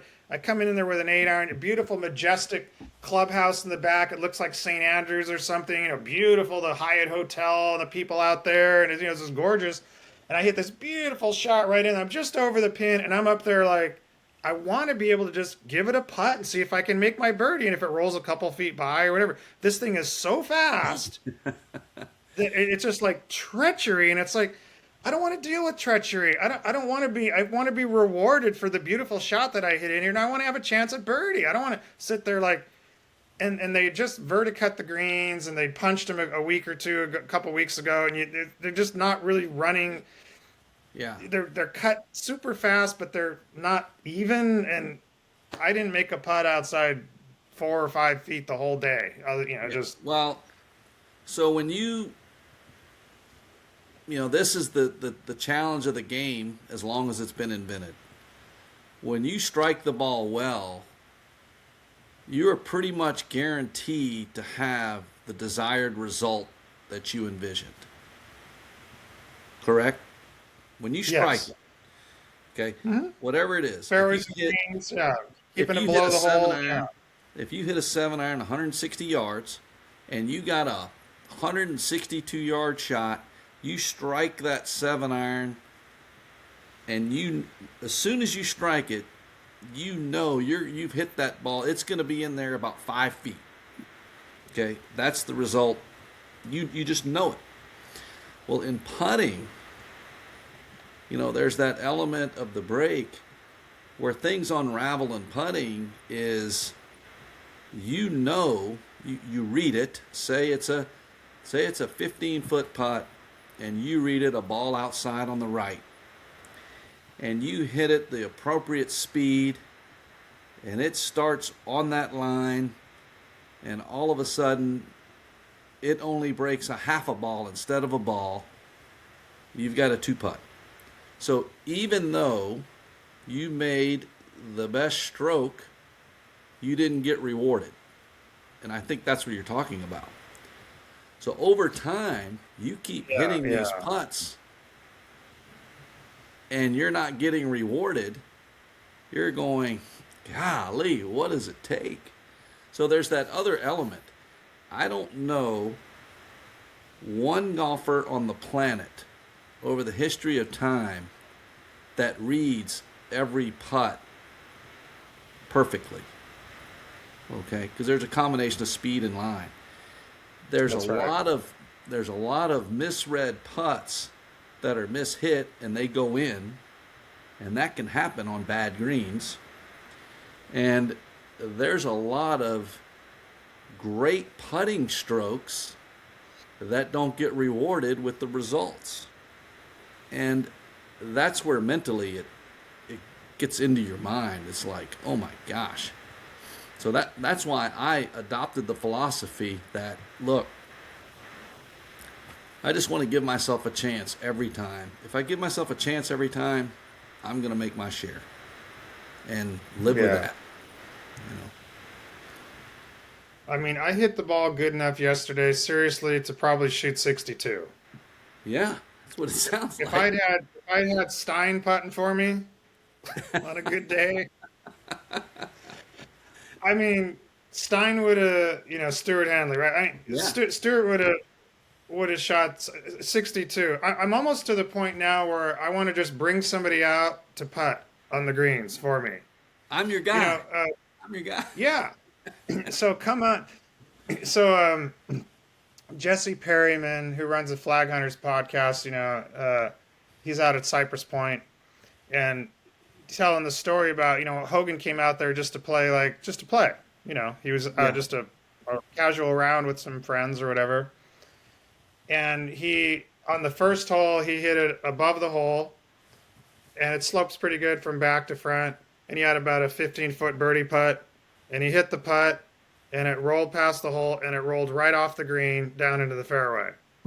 And he just walked. He just walked to the next tee, and he never hit another putt the rest of the round. He just had his cat. He hit the shot into the green, and he had his caddy just pick the ball up when he Go got. He pick the ball just up. didn't even. So think about this too. So Hogan, there. Do you know that in Power Golf and 5 lessons, or his 5 fundamentals, 5 lessons, there's not one mention of putting in either of Right. those books. Right. Not even one. Not even a mention. Nothing. Yeah. Yeah. I mean, the priority of that era wasn't so much on putting. People just the greens were slow. Yeah. There was no treachery really. There was no treachery on the greens, right? If you look at like an old Shells match or the old Masters, there's nowhere where it's like treacherous, right? They're just hitting the putt. If they're above the hole, they bang it. It rolls a couple feet by. You don't have Grass. to be as precise with the speed when the greens are slower because you're just banging the Right. thing. If you hit it even with the hole, if you hit it 3 feet past, it's a lot more to hit it 3 feet past. You got to really bang it to get it 3 feet past. But when nowadays it's like, oh, that's at the hole and that's 3 feet past. Yeah. Yeah. And It's so much more treacherous now. yeah, and back in the day, the thing about the grass was longer, and when grass gets longer, there's a lot more grain. You get a lot more grain, Especially in the South, especially in the South, weaving in there, Bermuda, and on the greens, like it's laying there like on the green, it's like a just blanket. sometimes you could just hear the ball rolling. you know? Anyway, um, and it that breeds more unpredictability from the perfect stroke because it Yeah. gets out of your control, and but the speed today and some of the slopes on the greens combined with the speed can make putting incredibly treacherous today. You know? Yeah. And there's a lot of times you'd rather be chipping than putting. Chipping from the, so now you got management into the game.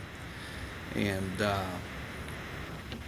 you always want to make the best management decision.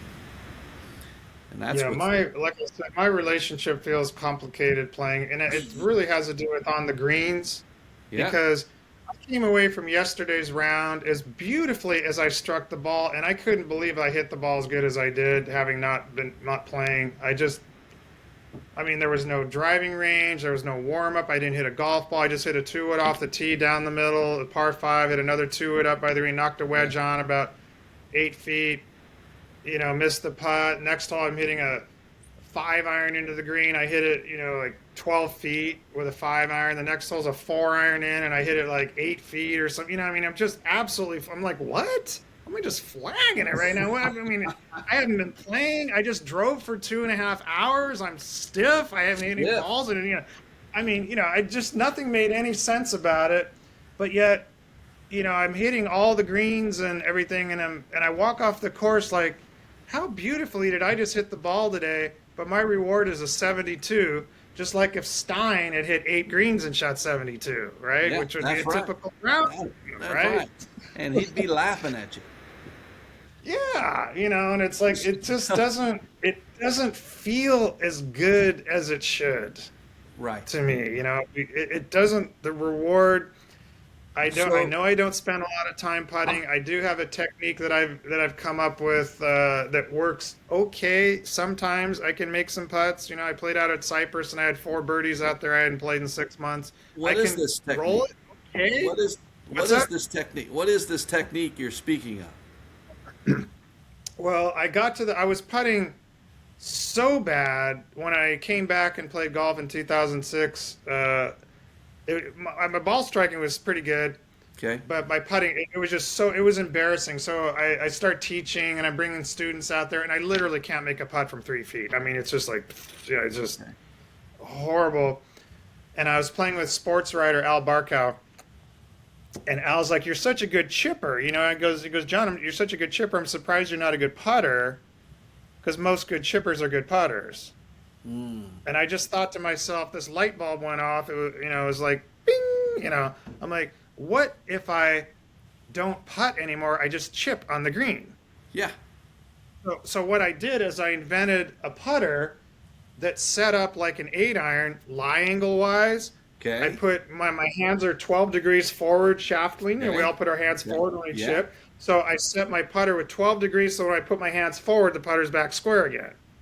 So I set up with my hands forward. I take it inside and open the face like this. Yeah. And I made the putter as heavy as my sand wedge at 18 ounces. So I can increase my grip pressure on the club and hold it more because it's heavier. It's like if you Yeah. pick up a sledgehammer, you got to grip it firmer. Well, it's So stable, more this, stable. yeah, it was more stable. And I put a round grip on the club. I got rid of the flat grip, and I just went with a round grip because I use a round grip on every other club in my bag. So let's go with that. And immediately I started putting decent, like immediately. Like I went from being a horrible, the worst, like a George Knudson, Moe Norman, just horrible putter. Mac O'Grady, just like the worst. You Yeah. couldn't be a worse putter than those guys. I'm one of those guys, and now all of a sudden, I'm a decent putter, like immediately. Well, that's I'm good. like, So okay, it's very similar. That technique is very similar to when Kuchar had the Matt Kuchar had the forward arm lock. He had he locked the putter shaft on his arm. on his arm, but he was locked in there forward, and he let's see, so he added loft to the putter, which Okay. is he moved it closer to an 8 iron, um, and he just it was all his shoulders right in there. Yeah, I don't have the yips, and I feel confident even with the Yeah, putter that I have now. I call it a chip roller because I'm just chipping, and I've had some rounds where I've putted like very, very well actually. I played with yeah, Lewis Brown and I played out at Richmond Country Club, and I play like once or twice a year or something. I don't get out, but I mean, went out there having not played in a year, and I had like 4 birdies out there, made a couple oh, nice par that's saves, good. and putted pretty good. So So you got it's not like yesterday was just a matter of the greens were just too fast, and I couldn't. My pace was not good because the greens were just too fast. I couldn't get a feel for the pace, and it was near the ocean and weird. I just couldn't get good reads. Plus, the greens had been verticut and yeah, punched and stuff, and the combination of that and not reading the greens well and my pace, no putts went in. But yeah, I don't feel like I'm a bad putter. I feel like I can putt good with this system that I have for myself, and I've had some students use it with good success as well. But all again, right. come away from that round not feeling good because I feel like I feel like I should come away from this with a 66. So you still got You a lot know, of focus on score. I You still do have, because okay, now okay, I wanted to ask you this question, and I made a note here. I don't really don't take notes when I talk to people, but in this case I did. How did you transition from being a tour player and a successful mm, tour player? You won on tour, okay? How do you make that transition to not being a tour player and saying, I'm now taking a club job. I'm going to play golf once a week or twice. I'm not going to play that much. I'm not hitting balls anymore. I'm not training. How do you make that transition? Because as you were a junior, you were one of the top junior players in the country, and you go through college, and you're an excellent college player, and you went on tour, and your whole life is like golf, golf, golf, golf, golf, practice, practice, yeah, practice, practice, practice, mental focus, discipline, right? mhm. Discipline, discipline. How do you go from that to being a weekend guy, like, hey, let's grab a 12 pack and just go whack the ball around or whatever? I mean, I've never been able to do that to this point because in my head, I have 3 competitors when I play golf. I'm not talking about the field. Okay. I am playing I am playing the architect, Yeah, right? Okay. I am playing the weather, hmm the wind, the humidity, the temperature, whatever. I'm playing the weather, I'm playing the architect, and I'm playing the greenskeeper, how he set the course up that day. Are the tees back, forward, pin placements, all that stuff. Those are my three opponents. So when Now I there's play one golf, it's more. more like solitaire. You Well, got one me, you more. could say yourself, Yeah, yeah. yeah? Yourself. Yeah, Yeah. you could say yourself, but I don't worry about myself. I'm me, so I'm playing the course, the architect, the Okay. greenskeeper, and the weather. I'm not worried about. I'm not unless I'm playing match play. You know, the last Yeah. time I played match play was U.S. Amateur 1983, and I beat Billy Andre 6-5. Whew. Whew. Dusted him. He didn't feel too Yeah. good about that. As No, I, and I Davis Love was walking out to yeah. watch him finish, and we finished on the 13th or 14th hole, whatever. And he's like walking out to watch us play because they're like best friends. And Billy's like, Davis is like putting his arms up, like, "Huh? You walking in? Did you win?" And Billy's just shaking his head. He's a good sport about it. He's just shaking his head. He's pointing over at me. He's just going Well, like, Billy is always he is a great sport. All He right. is. He So was great. He was the a very gracious guy. yeah. All right. So I'm going to answer your question, but I'm going to tell you a Yeah, funny answer Billy my Andrade question. I story. know. The Yeah. funny Billy Andrade story is he came up to play at Wade Hampton because we're only a 2.5 hour drive from Atlanta where he lives, and the member has him out. They asked me to play, and I'm playing, and we have a great little match going. We're both like, I think we're both like 4 under through 15. And Billy looked at me. He goes, "Pete, you're still playing pretty well. Aren't you like 2 under par today?" Oldest trick in the book, right? I said, "No, Billy, I'm 4 under." He goes, "I'm 4 under." And he proceeds to birdie 3 of the next 4 holes and kind of left me in the dust as I was limping in with pars. But once a competitor, always a competitor. Yeah, Yeah. I wanted to birdie those three of those last 4 as well, but I just lack of talent. But to answer your question, Yeah. How did you transition how, from a tour player back to being a pedestrian golfer, so to speak? yes, and to this day, I hate to say it, I'm on the handicap books. I'm Now you got to remember I had to do it because playing in this, I've accepted like community involvement, but I'm like a 2 point. I think I'm like a 2.3 index on the handicap books, which is pretty funny because I'm not. I really don't practice and grind. I just go out and play. But Yeah. the single word answer is expectations. Okay? It's the expectations. And I had to learn to deal with, when I hit the big, my old school swing, I still got that fingerprint of a lot of lateral movement and hanging back on the right side. I'm still trying to get out of that.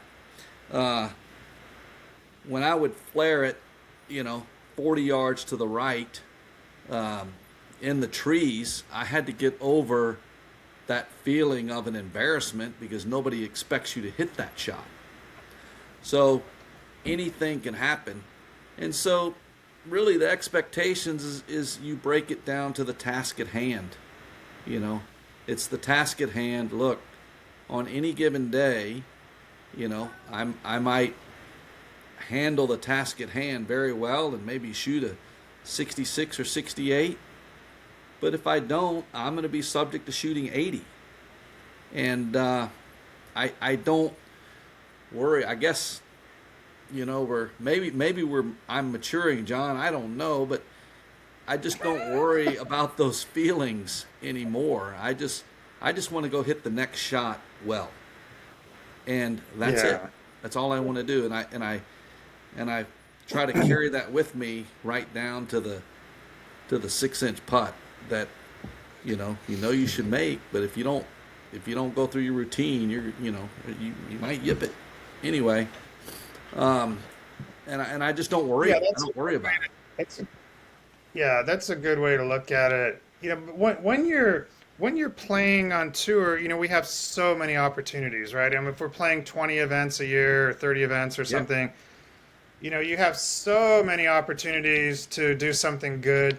And I always felt like I'm really only going to play good 2 or 3 weeks of the year, you know.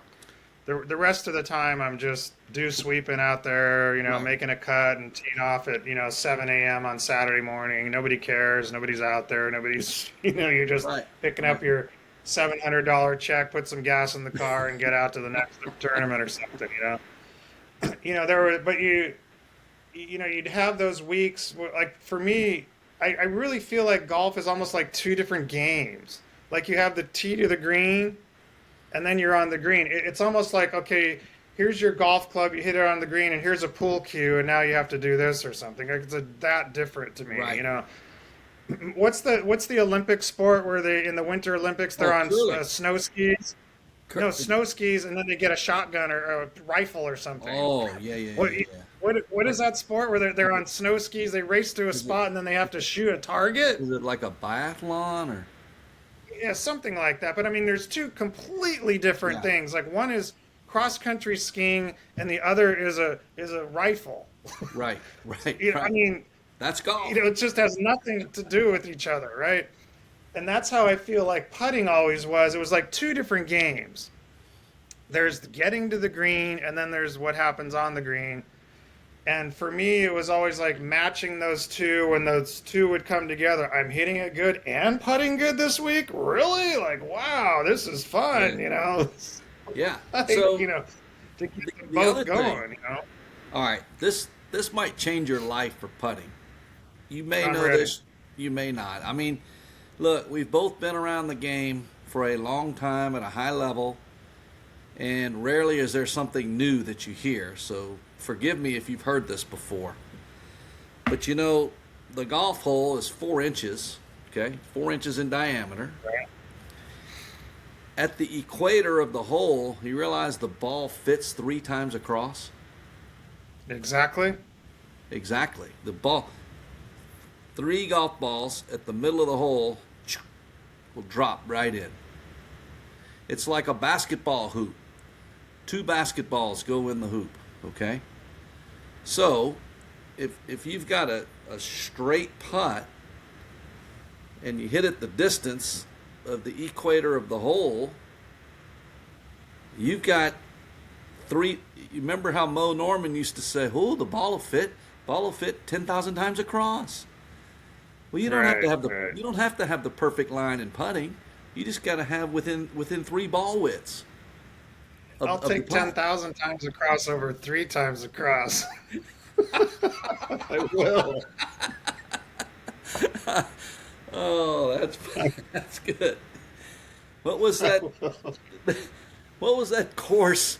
That course Mo would say Wolf Creek. Wolf Creek. with the bridge down there. Hey, Wolf That, Creek in Alberta when the fairways are like this. yeah, I would say That fourth Mo. hole was like that. Yeah, I'd say Mo. How do you play that hole? You know, you have to. Do you lay up? Because you can't hit driver. He goes, oh no, I hit driver. I'm like, Mo, why do you hit drive? He says, I just hit it across the bridge. I hit it across the bridge. That's what I do. It's like, wow. that's a that's something Dr. Bob Rotella would be proud of right there. So Well, Mo was amazing, yeah, so and nothing back like that. I've never seen anything like that. I never saw him hit a bad golf shot. I mean, I saw him hit right. thousands and thousands of golf balls. You know, last I saw him would have been my last year on tour, maybe like, well, the when I was on the East Coast, maybe like '92 or something. I might have, Wow. but So never saw him in the later years. I heard he started to hit some bad shots towards the end, but you know, well, did you? They had a sports psychologist, a Dr. Tom O'Hara, had a seminar up there for the Canadian Tour players one year, and it was in the Toronto area. I don't know if you attended it, I but didn't. Was that in Brampton, maybe? maybe in Brampton, yeah. Yeah, And yeah.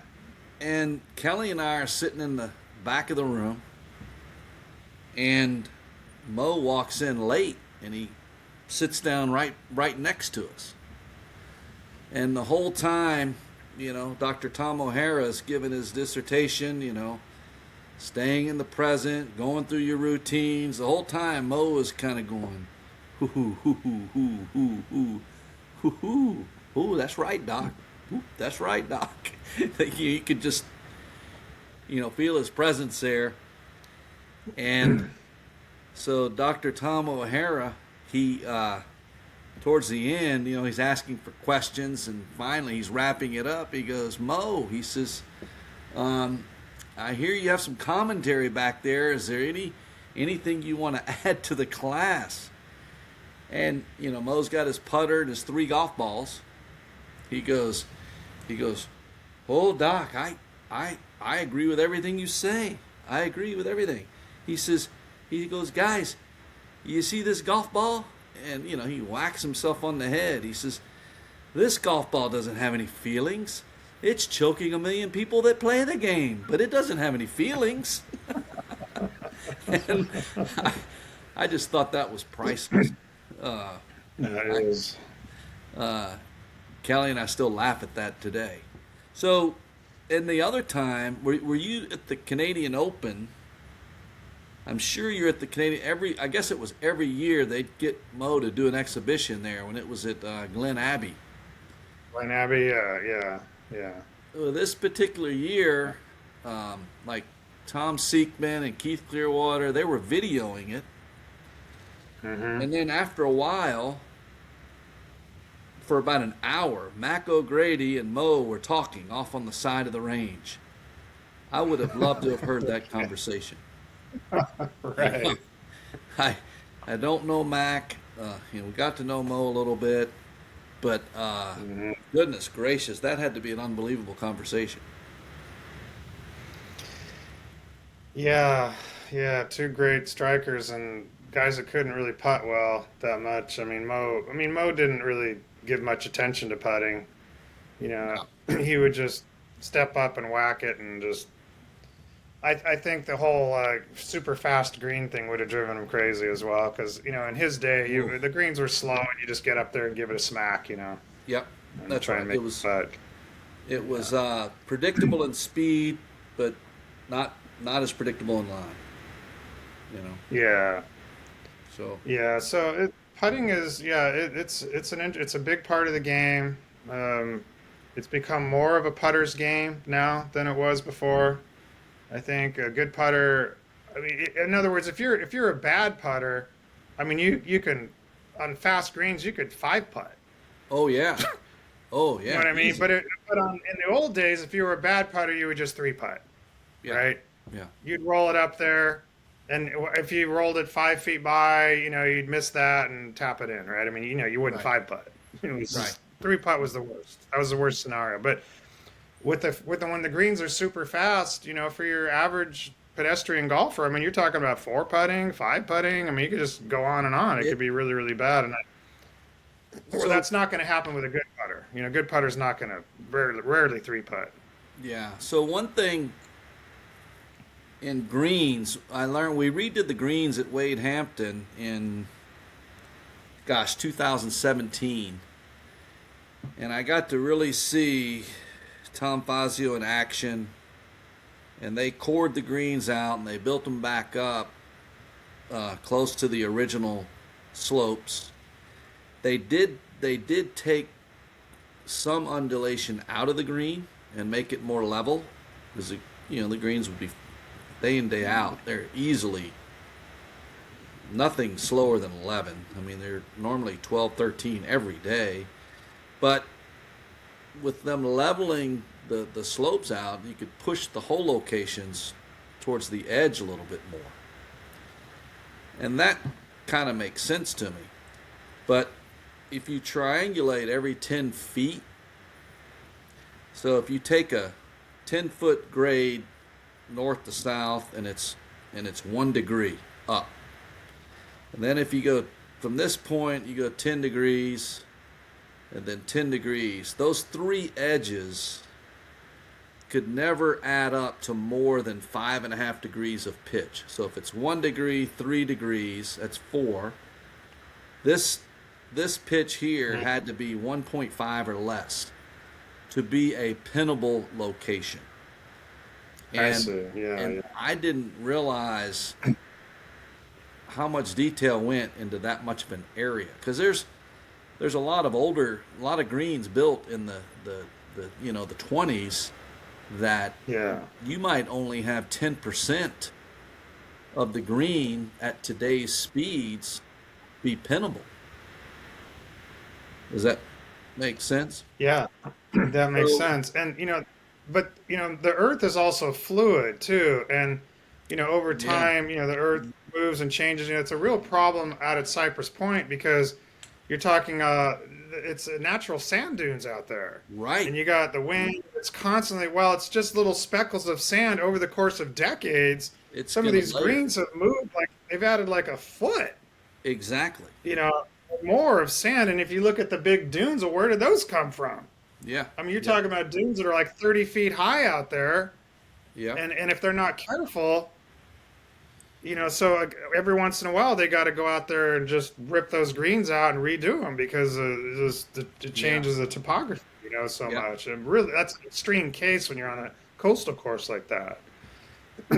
But it's still fluid. I mean, you have the man-made changes over greens, a greenside sand bunker.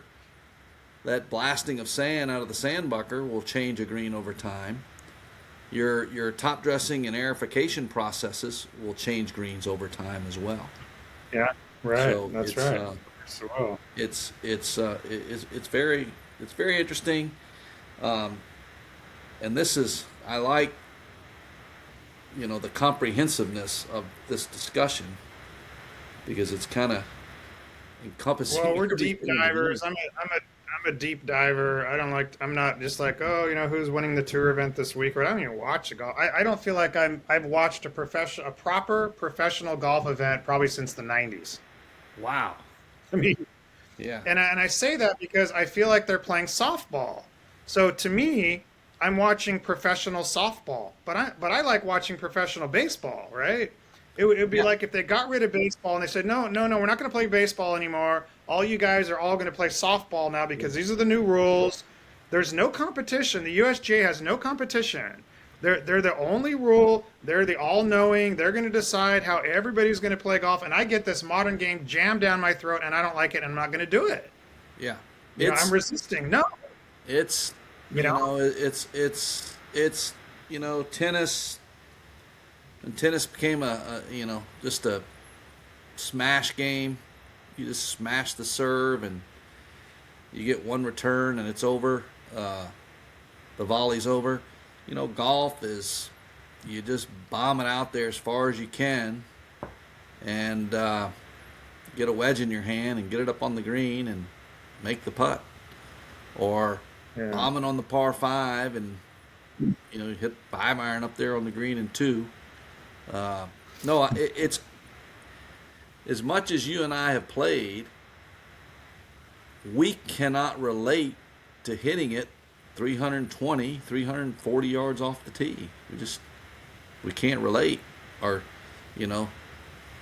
launching a 7-iron up in the air like this and it's going 210 yards, what they call a 7-iron, Yeah. because the specs are changed.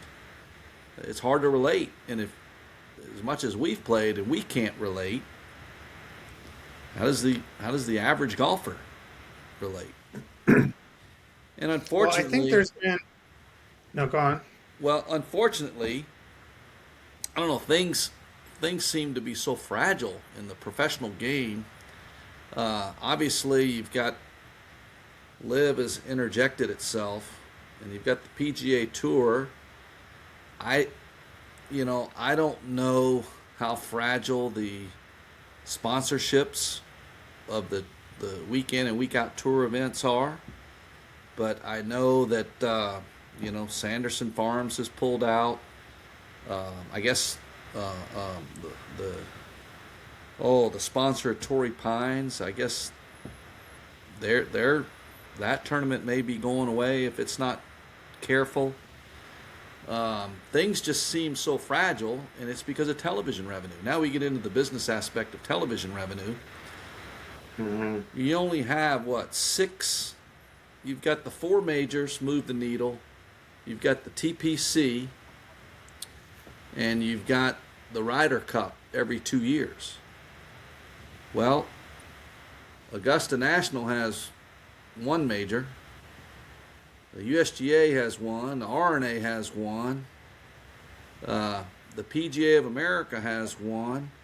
Well, they have two. They've got the Ryder Cup, which I guess they're sharing some of that with the PGA Tour now. And then you have the TPC. So you've got the PGA Tour really only has one signature event that moves the needle on eyeballs on the television. So I think if it was more relatable, I kind of agree with you. I think the equipment guidelines somewhere around 1980 to 84 might have been at the peak before the metalwoods started coming in vogue. I think that is equipment, and it would level off some of the average golf fan can relate a little bit closer to that time frame of the game if it were still played today, and you might get more popularity and more eyeballs on the TV set. I think there's also, relatable is a good word, but I think there's another level for the better player where there's almost like you keep the dream alive a little bit. Yeah. I'll give you an example. So my dad was a short hitter. He was like Corey Pavin distance. Okay. And he won 8 club championships. So he got down to a +1 and good player. Now we would go and watch the LA Open at Riviera, and my dad had played Riviera, and we'd watch Tom Kite, and my dad's like, "That's right where I hit it." There you go. Okay. So in my dad's mind, because he was a fanatical golfer, I mean, every time he worked a corporate America job, and as soon as he got home, he took his business suit off. He was out in the backyard swinging club, hitting in a net or what, just working on his something. Couldn't wait to get out Saturday morning with the bandits and gamble and, play the Saturday, Sunday morning rounds. I mean, fanatical. But in his mind, he would sometimes say, maybe I should try and qualify for the LA Open. Yeah. They had 4 spots. And my dad, in his mind, like he thought he'd see Tom Kite, and he's like, I got a good short game. I could get out there. Even if it never happens, it kind of keeps the dream alive a little bit, right? Like my dream is dead. Okay. I'm a persimmon player. Yeah. Okay. And I wear that hat proudly. Okay. And we held 4 persimmon and blade events back in Las Vegas at the old Sahara Country Club. And persimmon blades, lower compression ball. And I won that event. The first one, I won it by 7 shots because I never switched. I was still a persimmon player, and all the Vic Wilk and all the guys were hitting frying pans or whatever. And then they go back to persimmon, and they can't play persimmon anymore because they've destroyed their golf swings with the lightweight gear. They're out there fly swatting with the lightweight clubs. Now they've got a heavy club, and they can't hit it. So I go out and wipe these guys out, and I hadn't played a tournament in. I hadn't played a tournament in 17 years. Holy cow. My first tournament back, I win by 7, not because I'm a great player, but because they can't play anymore. I'm guilty, John. I'm guilty of that as well. Yeah, no, but I'm just, my point is that there's a different skill set, right? To the persimmon and blade era golf, it's a different game. It's baseball versus softball. I have no problem with a modern game. People play on the weekends and all this. But if I show up at a public course and I'm hitting persimmon and blades, people should be looking at me and going like, "Oh, this is like a pro guy over here." You know what I mean? Yeah. Wow. I mean, this guy's going to go out and shoot 66 with his stuff. They know they're not playing that game I'm playing, Right. right? Right. They're not kidding themselves. I mean, Right. I want to be able to go out there honorable with respect and like, this guy's a badass, Yeah. right? He's Gotcha. playing the real game, Yeah. right? But the real game needs professional representation at some level, even if it's a $1,500 check for the winner, something, right? You have these other sports. You have women's professional softball. It exists. It Yes. exists, right? You have in billiards, there's different versions. You have 8 ball, 9 ball, and then there's this other game called three cushion where there's no pockets. I don't know if you've ever seen that. I've never seen But that. there's a billiard table that has no pockets, and you have to the ball has to hit three cushions before it hits another ball. It's a highly skilled level. This is like fly fishermen compared with bait fishermen. Gotcha. You know what I mean? Gotcha. This is the elite. The elite billiard players are the three cushion guys. It's not that popular, but there's a respect there. Like an 8 ball guy looks over and sees the three cushion guy. It's like, oh, those are the real guys over there. Yeah. Yeah. Yeah. Yeah. Very technical. And there's a professional version of that. And there are professional competitions for three cushion billiards where there's a national championship. And, maybe the guy makes 10 grand or something. Yeah. He flies to New York and it's like Color of Money or something or whatever, right? It exists. Right. So my argument is that for the purists and for someone like myself that's a persimmon player, yeah, I would still compete. Bobby Greenwood just asked me, said, John, how come you're not competing? Your swing looks great. You're hitting it great. It's like, there's no tournaments. Yeah. I'm not going to go play in a frying pan event where guys are hitting it 50 yards by me. Well, and I they're don't missing want the to sweet play that. spot. They're hitting it. Yeah, I don't want to play that game. That's not my game. So my dream, like I said, it's dead. I have no dream So because there's nowhere for me to play. here's what's interesting. So I pulled an old. Oh, it was a Hogan Decade Iron. Because I've watched some of your podcasts. Okay. So you see, Yeah, look at that. That's a 7-iron. You're familiar with Right. the markings. Yeah, Well, I yeah, can't yeah. understand. Right. So, and I've got my 8-iron that I use today. Okay, and I've been using for a couple years. So I still practice a little bit. What's interesting? Okay, Yeah, right. there's nothing down here though. So it's the design of the club. This is all bouncing into the ball, and that leading edge coming through flush down here. Yeah. I, Look at it that. was fast. Plus, plus looking at the face progression as well is different. Mhm. Different. It's different. And Yeah. when I was listening to one of your podcasts, I went back and found this set of clubs and I hit a few shots with it. And the first thing I noticed was that, yes, the loft of the 7-iron is somewhere between my 8 and 9-iron today. Does that Right. make sense? Because today the Yeah, loft and is so much the stronger. shaft is longer. It's probably an inch longer, inch and a half longer. Yeah, The modern club. my Yeah. 8-iron is compared to this 7-iron is a half-inch longer, and the 8-iron today is a lot lower. It's all pretty fascinating,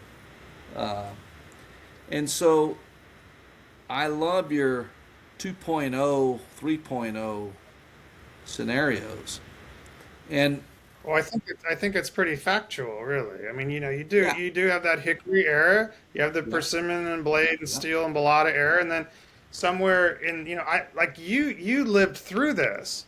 Now I never, correct, I guess I'm very unique because when I retired from the pro tour after playing for 7 years, I was just done. I had exemptions and stuff, but I was just tired of the traveling, yeah, and I saw myself being Bob Panizak, Yes. like a guy in his 40s, still chasing the Ooh, dream, we all going to feared. tour school. I'm going to make it at some point.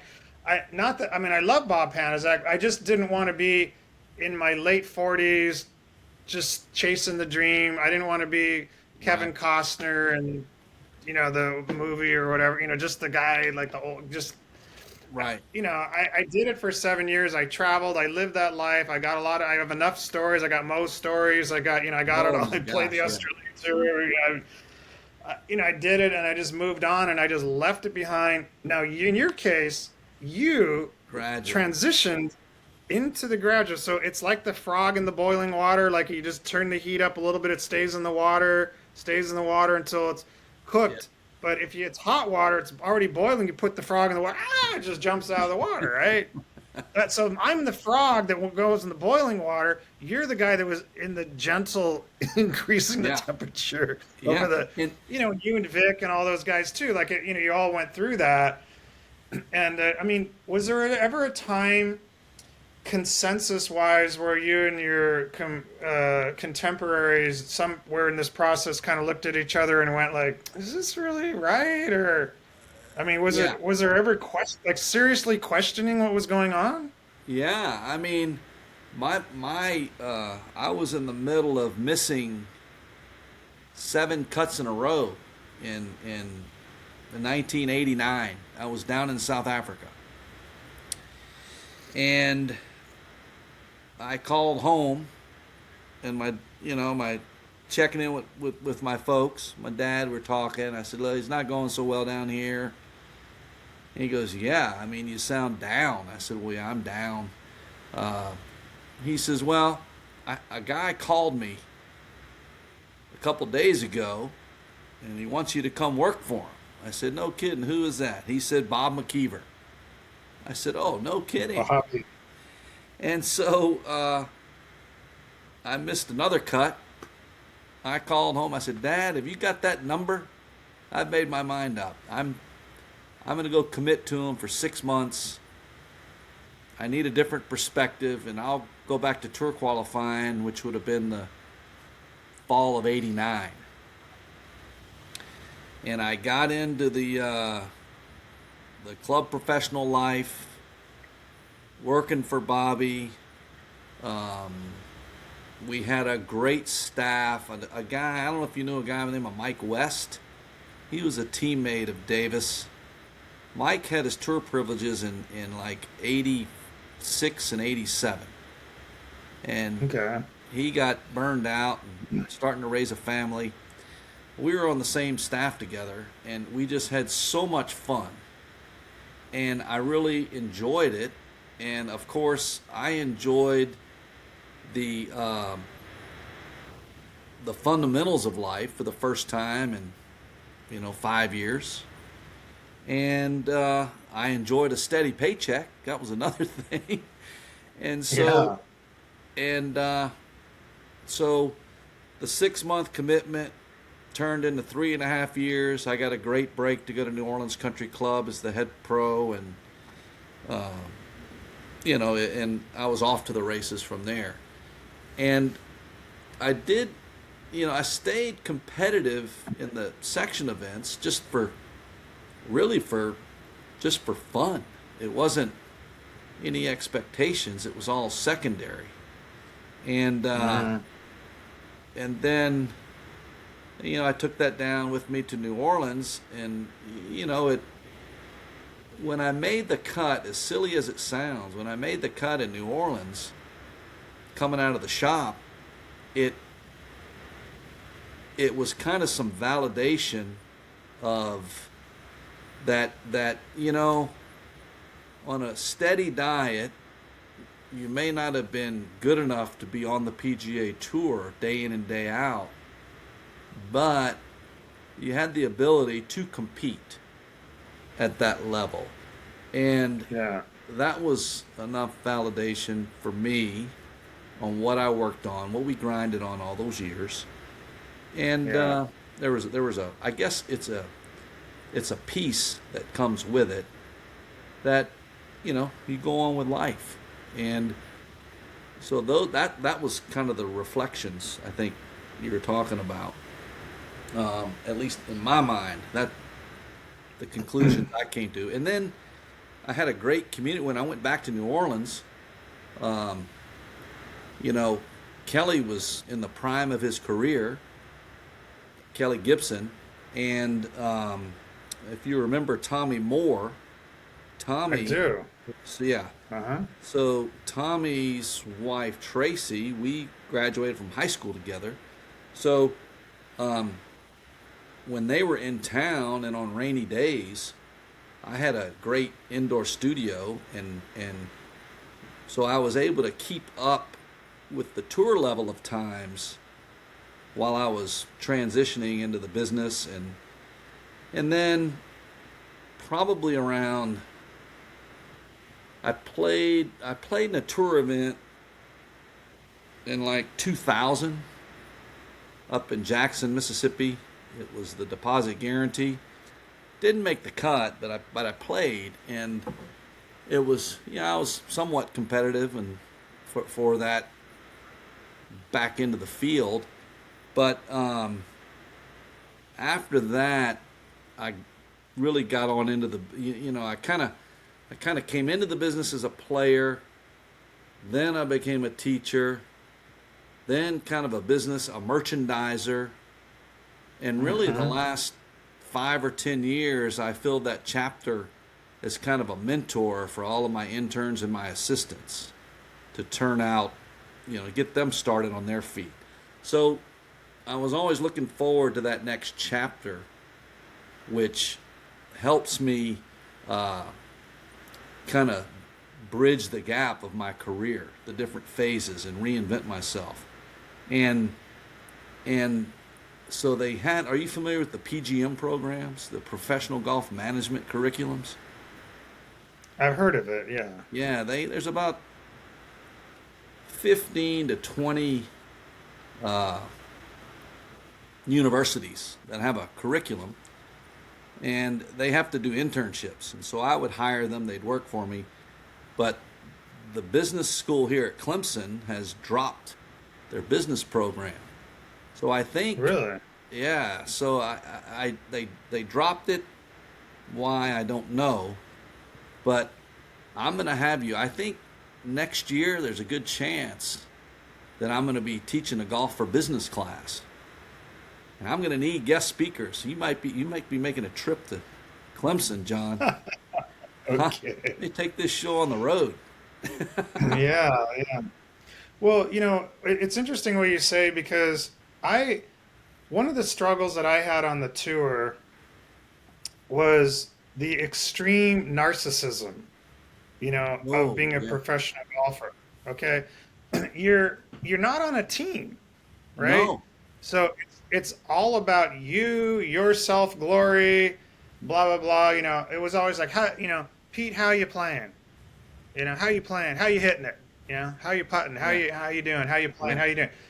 Oh, I'm not playing very good. I've missed 7 cuts in a row or whatever. It's like, yeah, well, what's wrong? What are you doing? Well, blah blah. Well, you need to go and see so and so. He'll get you fit. I mean, everything is like so egocentric. The only time that I ever felt like I had any sort of positive effect on the world was when I was in contention to win a tournament. Because now there's a gallery, and let's face it, professional golf is the entertainment business. Yes. Yes. It's a subset of the entertainment business. Yeah. And the only time that I felt like I was entertaining was when I was coming down the last 9 holes on Sunday. Right. And there's at least, 30 or 50 or 100 people or whatever. I mean, U.S. Amateur, I remember the first time I played again in big crowd, I was playing Nathaniel Crosby, who'd won the U.S. Amateur, and I'm a 19-year-old kid from Fresno, and I've got this guy on the wire, and the on 17th hole, the gallery from the tee all the way to the green, Jeez. thousands Big. of people all the way down, right? And Yeah. guess what? Every single one of them is rooting for Nathaniel, Yeah. You got to right? embrace that. You better embrace The that. son of Bing Crosby, and he'd won the tournament. And here's this kid nobody's heard of, and I got him one up, going into 17, and I roll in a 20-footer for birdie, and I beat him. And the crowd's like, oh. What? I'll say this. I was part of the entertainment business, Yeah. right? I was the villain. He's the hero, Yeah. I'm Butch Cassidy. I'm shooting him dead or whatever. He's the Yeah. guy going down. You're Um, you're wearing I black. knew at that point that was the first time that I really felt like I'm part of the entertainment business. Yeah. You know.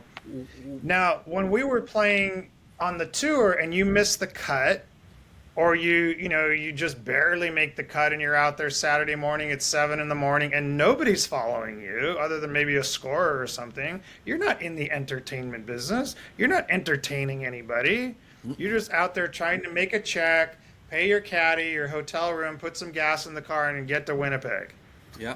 You know, Get on down the the road. narcissism, yeah, the narcissism was extreme, and I felt like I had no purpose out there unless I was playing well. Yeah. I felt purpose as if I was playing well because I'm entertaining. People are watching me on Sunday. But if I'm not playing well, I felt kind of, I don't want to say worthless, but I felt a sense of like selfish narcissism. Like it's just, Yeah. I'm having this experience. I could just assume not be playing golf and visiting all these great cities and enjoying the Yeah. parks and go fishing or do whatever. I don't need the golf to go to Vancouver or whatever.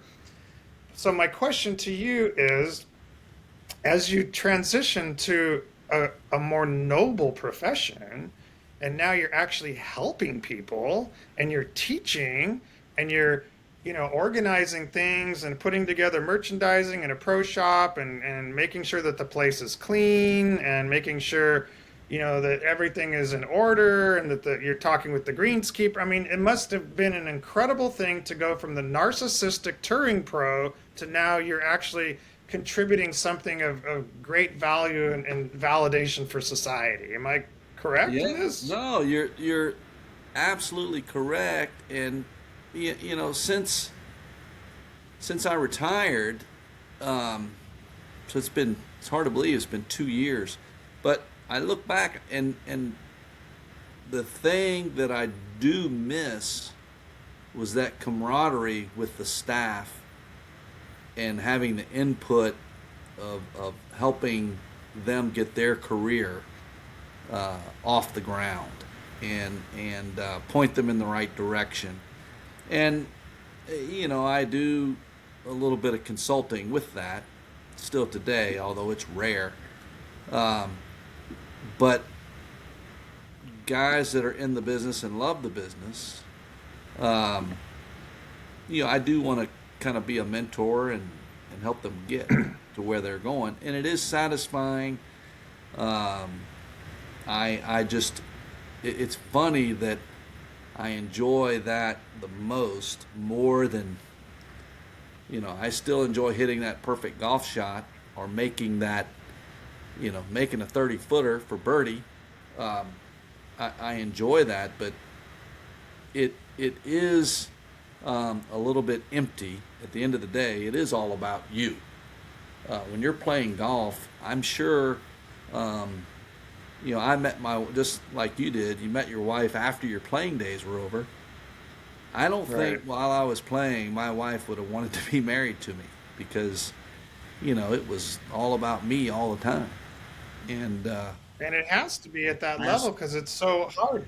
I mean, is there another profession that's harder than playing, professional golf on let's just call it the minor league circuits or whatever? no, I think We golf could and make tennis. enough money to break even or something for the year, maybe. But it was hard. You couldn't really make a decent living playing in Canada or Australia or No, Asia. no, no, You no. know, That's where I do think um, in today's world, there's a lot better opportunity to make a living playing the game. But the sacrifice, the narcissism, it is still the same as it was when we were playing. Yeah, I'm sure. But Oh, there's still, Bobby Eager wanted to ask. He wanted me to ask you um, about his book. So he wrote that great book yeah, that was called The Heart of the Game, right? that's it. The heart of the game. And he said that he would sell more books out of your pro shop during the years, and he wanted to know why. Why was that? Why were so many of those books getting sold in your pro shop? You know, Um, what were you doing to Bob, promote that or something? Bob, I got a huge library here at my house, and the shelves. Look, the shelves are full. They're full of the books. No, I'm just kidding. Um, no, it's interesting. Um,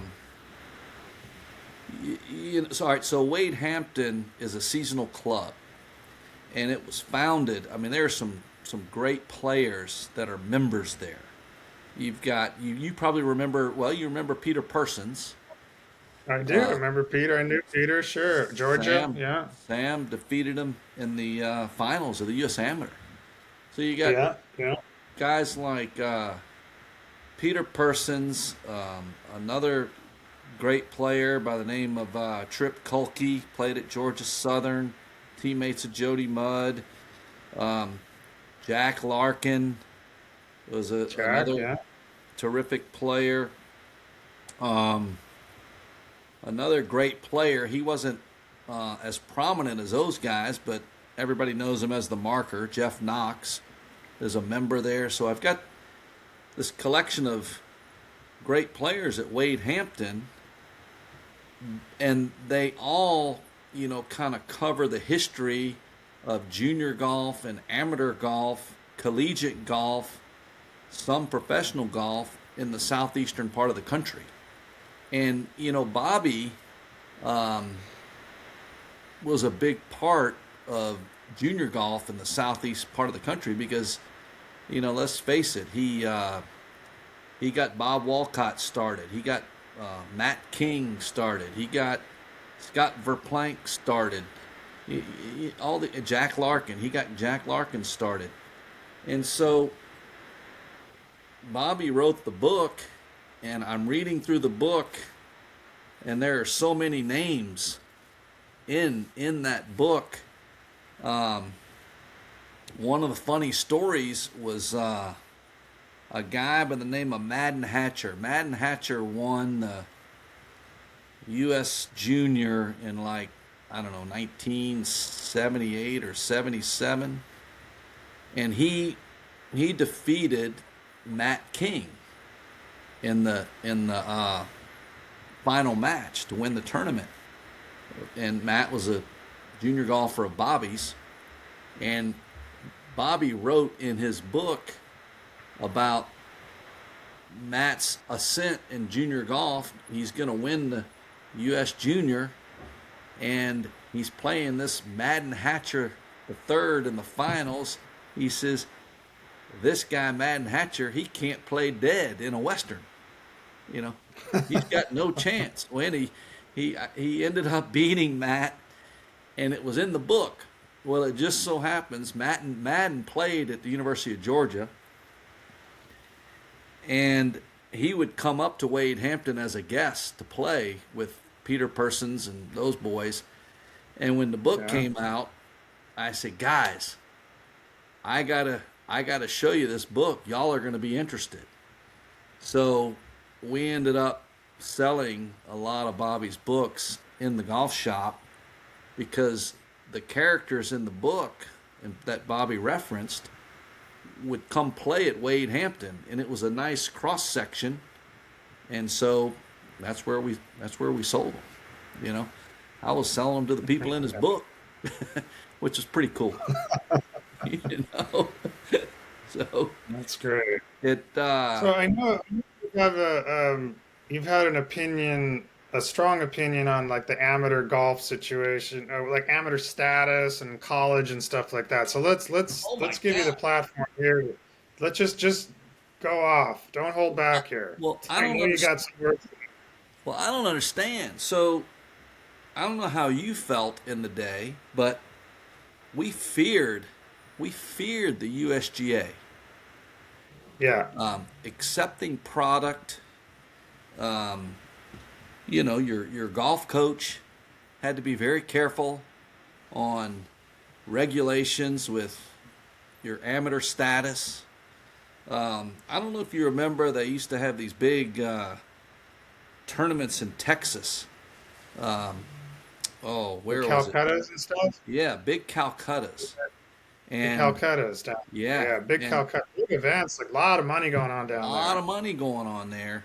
And a Yeah. lot of those guys, like all the Oklahoma State boys and the Oklahoma, the Andrew McGee's of the world, and the Brandel Chamblees and Mark Brooks, they were all threatened that their amateur status was going to be taken away if they were accepting money back then. Well, Hmm. I don't understand how today these kids, um, they're getting well into the six figures on these NIL programs left and right, and how they're able to retain their amateur status, getting paid to play amateur golf. I mean, they're getting paid to play amateur golf.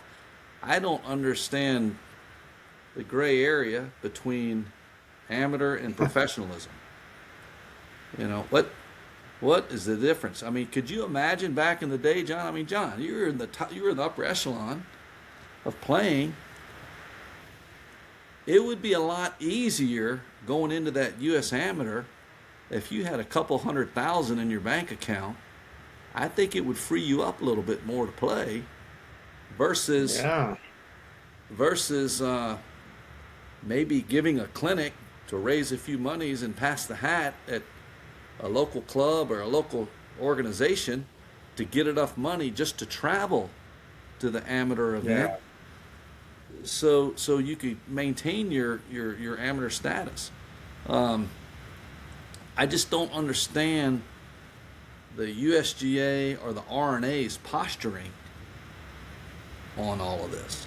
It you can kind of say that the amateurism is gone, and I don't Hmm. when a oh I'm drawing a blank when a I don't know. Well, Gordon Sargent is now uh, he is now he's now professional, but okay, Clanton, the Clanton kid played at Florida State. I think he finished 5 top tens last year as an amateur. Um, I don't know. His NIL package is huge at Florida State. I don't understand why. What's the difference? What's the difference between making 100 to 200,000 to go play at Florida State versus giving him his top 10 check in a PGA Tour event? I I Yeah. don't see why they just can't pay him that money. You know, he's getting it one way or the other. Well, what are they doing in the other sports? I know it's big down in the South. You're down there in football country down there, Ooh, right? And right in the middle of it. Right in the middle so of it. what's happening, like, with the football players coming out of high school and they're signing to almost They're like kind paying of him. almost like contracts or something, or They're they're they're paying them, but they're not disguising it as an amateur. They're all professionals. They're all they're all professionals. It's all very very nasty. so college football is professional sports now, is what you're It saying. is. It is. And it all started when the ruling came out of the courts that the players, you mentioned the key word of where you got satisfaction. The players are the entertainment and they are the talent. And so they're providing the product, so therefore they should share in the revenue that is generated for the school by TV. And I don't know if you're aware, but the college football, they settled it. They compensated the players back to 2016 they compensated the players based on their name, image, and likeness, on the revenue that was generated by the schools. It's just an unbelievable amount of money that they paid all the college athletes going back 10 years. And So so, they're doing this with the college golfers, but maybe not quite to the extent that they are the football players. well, the foot, correct. But I think an elite college player today,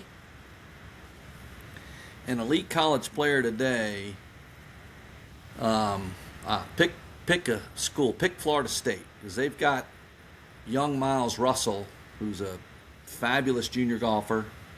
He's been breaking some of Tiger's junior golf records. Everybody has a deal. His deal is probably north of $100,000 to play college golf at Florida State. So, what part of that is amateur? So what's the solution, you think? Well, the solution is somebody has to enforce what is amateur, what is the free market, your marketability.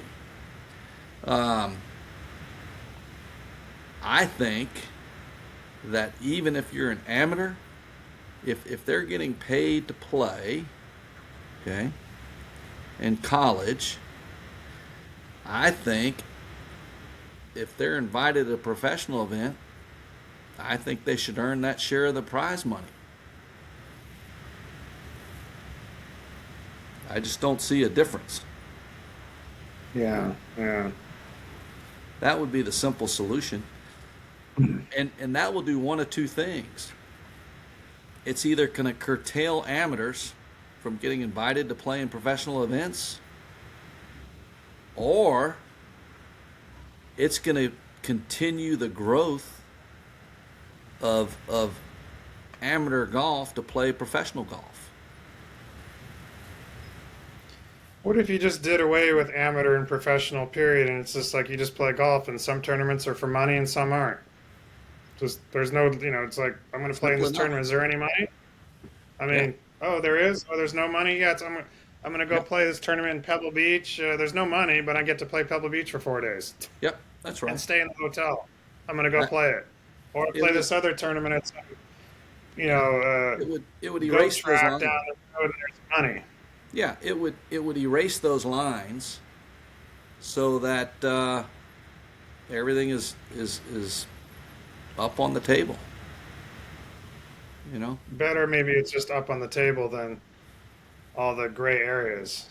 exactly, exactly. All right, so let's speculate here for a second. Let's say that back when we were playing, and with amateur status is very clear, you can't play for money or whatever.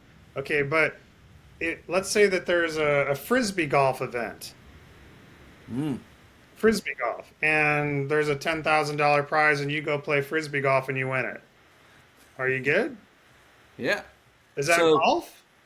yeah. Well, uh, I mean, did fri- you lose your amateur status, or hey, I'm playing frisbee, I'm not playing golf? See, yeah, that's how I feel about the modern game now. It's like, I mean, playing yeah. the frying pan drivers and all that club. It's like to me, that's not even golf. Like it's a different version of. It's like It's a softball and different baseball. version. It's like different. Should you lose your amateur status if you played a persimmon and blade event? There was a money for that, but the kid comes over and plays persimmon and blades. Does he lose his amateur status? Because it's like it's not even the same game. It's It's not as in the different same as game. frisbee golf. Like where do Yeah, you draw the line on these yeah. things, right? I mean, Exactly, exactly. We're in. So I think in today's world, um, there is you could throw amateur golf out the window, because if you had a scale of golfers uh, that earned a living by their golf skills, obviously the live guys, the upper echelon of the PGA Tour guys would be at the top of the food chain. But there's a lot of so-called amateur golfers that would be well up on that food chain as well, on the amount that they have earned because they're very good at playing golf. Does that give you a different perspective? You took Yeah, if you yeah, took the that top makes if sense. you took the top 500 golfers in the world, I'll bet inside of the top 500 you're going to have a half a dozen to a dozen amateur players would have grossed uh, enough money to be in that top 500. Yeah, and then you have the guys that go back and forth between amateur and pro, like Lewis Brown, our buddy, right? I mean, Yeah, Lewis was yeah, a touring yeah, pro, yeah, but now he's the Georgia State or the USGA senior amateur champion, right? He yeah, got his yeah. amateur That's status exactly right. back, Yeah, and he's won. So Lewis is, he just got inducted into the Georgia Hall of Fame, Georgia Golf yep, Hall of Fame. yeah. I think he's Nice the on him. first player that he won the Georgia State Junior, the Georgia State Amateur, the Georgia State Open, and the Georgia State Senior Open, or whatever. He's won all amateur, Yeah, pro. He's yeah. won them all, or He's won them all. something. He has won them all. Um, Yeah, and but so the same player, right? He's the same player, so it's the the same same player. guy and same player. He's won amateur and pro events, right? Yeah, Depending on, he went from pro, he was amateur to pro, and then back to amateur. correct. That's correct. Same player. What if he just decided? Well, I mean, what if? All right, let's say the Western Amateur, right? That's a famous event, right?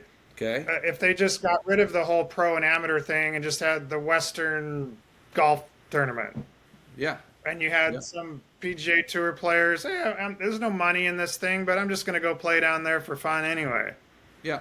Yeah. So or how would that even work? Like, would that be okay to just have events like it's just a golf tournament? We don't have any money, but we give you, you can win a few dozen golf balls and some head covers and golf bag or something. well, that's what it used to be. You, on so the professional going back to the amateur days. I think it was the U.S. Mid-Am this year. I think all four of the semifinalists at one time played professional golf, and they all got their amateur status back. So I think the U.S. Open or the British Open may be the truest contest where everybody has a chance to qualify, and you go Right. through a couple rounds to get into the tournament. Some guys, so it would almost be like you just take away the exemptions, except for maybe the defending champ. Take away all the exemptions, let them go through qualifying, set the field, and go play. And I don't have a problem because you got an amateur. If an amateur, a so-called amateur, goes through that open qualifying process, he gets into the field. What's wrong if he finishes whatever tied for eighth, which would have made $300,000? What's wrong with paying him that too? Yeah, I mean, it costs money to travel and all that, and I mean, it. I think the way that it was that high-end amateur golf, it's really like a rich kids thing, right? Because I mean, how can you afford to travel and play the Porter Cup and the Sunny Hannah and the Western and the Northeast and the Rice Planters and the Yeah, blah? It costs money to. I mean, I yeah, remember I played the whole summer.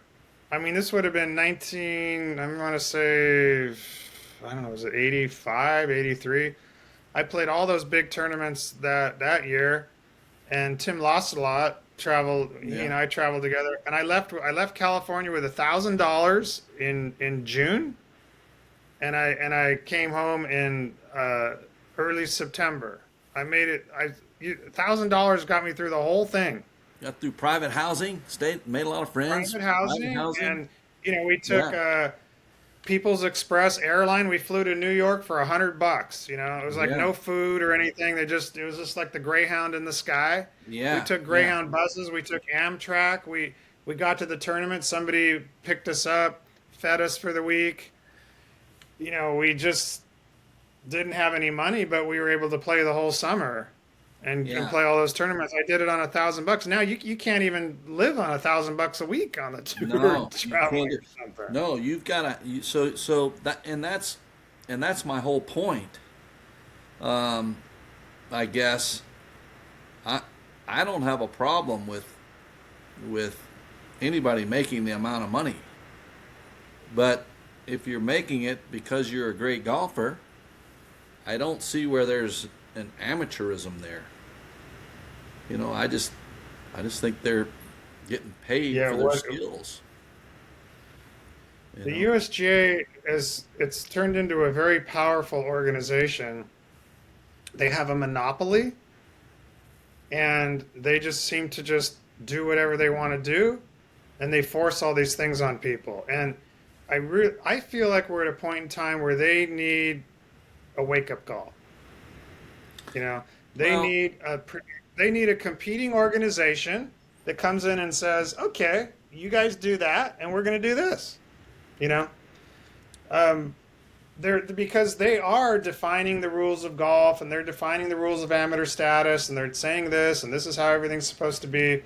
But when we did these TRGA, we call them Traditional Rules of Golf Association, just a little, and had to name it something. We did these events down in Vegas, did one in the Bay Area here, and we persimmon and blades, and we actually wrote our own rule book, and we just made it one page. We thought, well, if we're not going to play USGA equipment rules, then let's just not play USGA rules at all.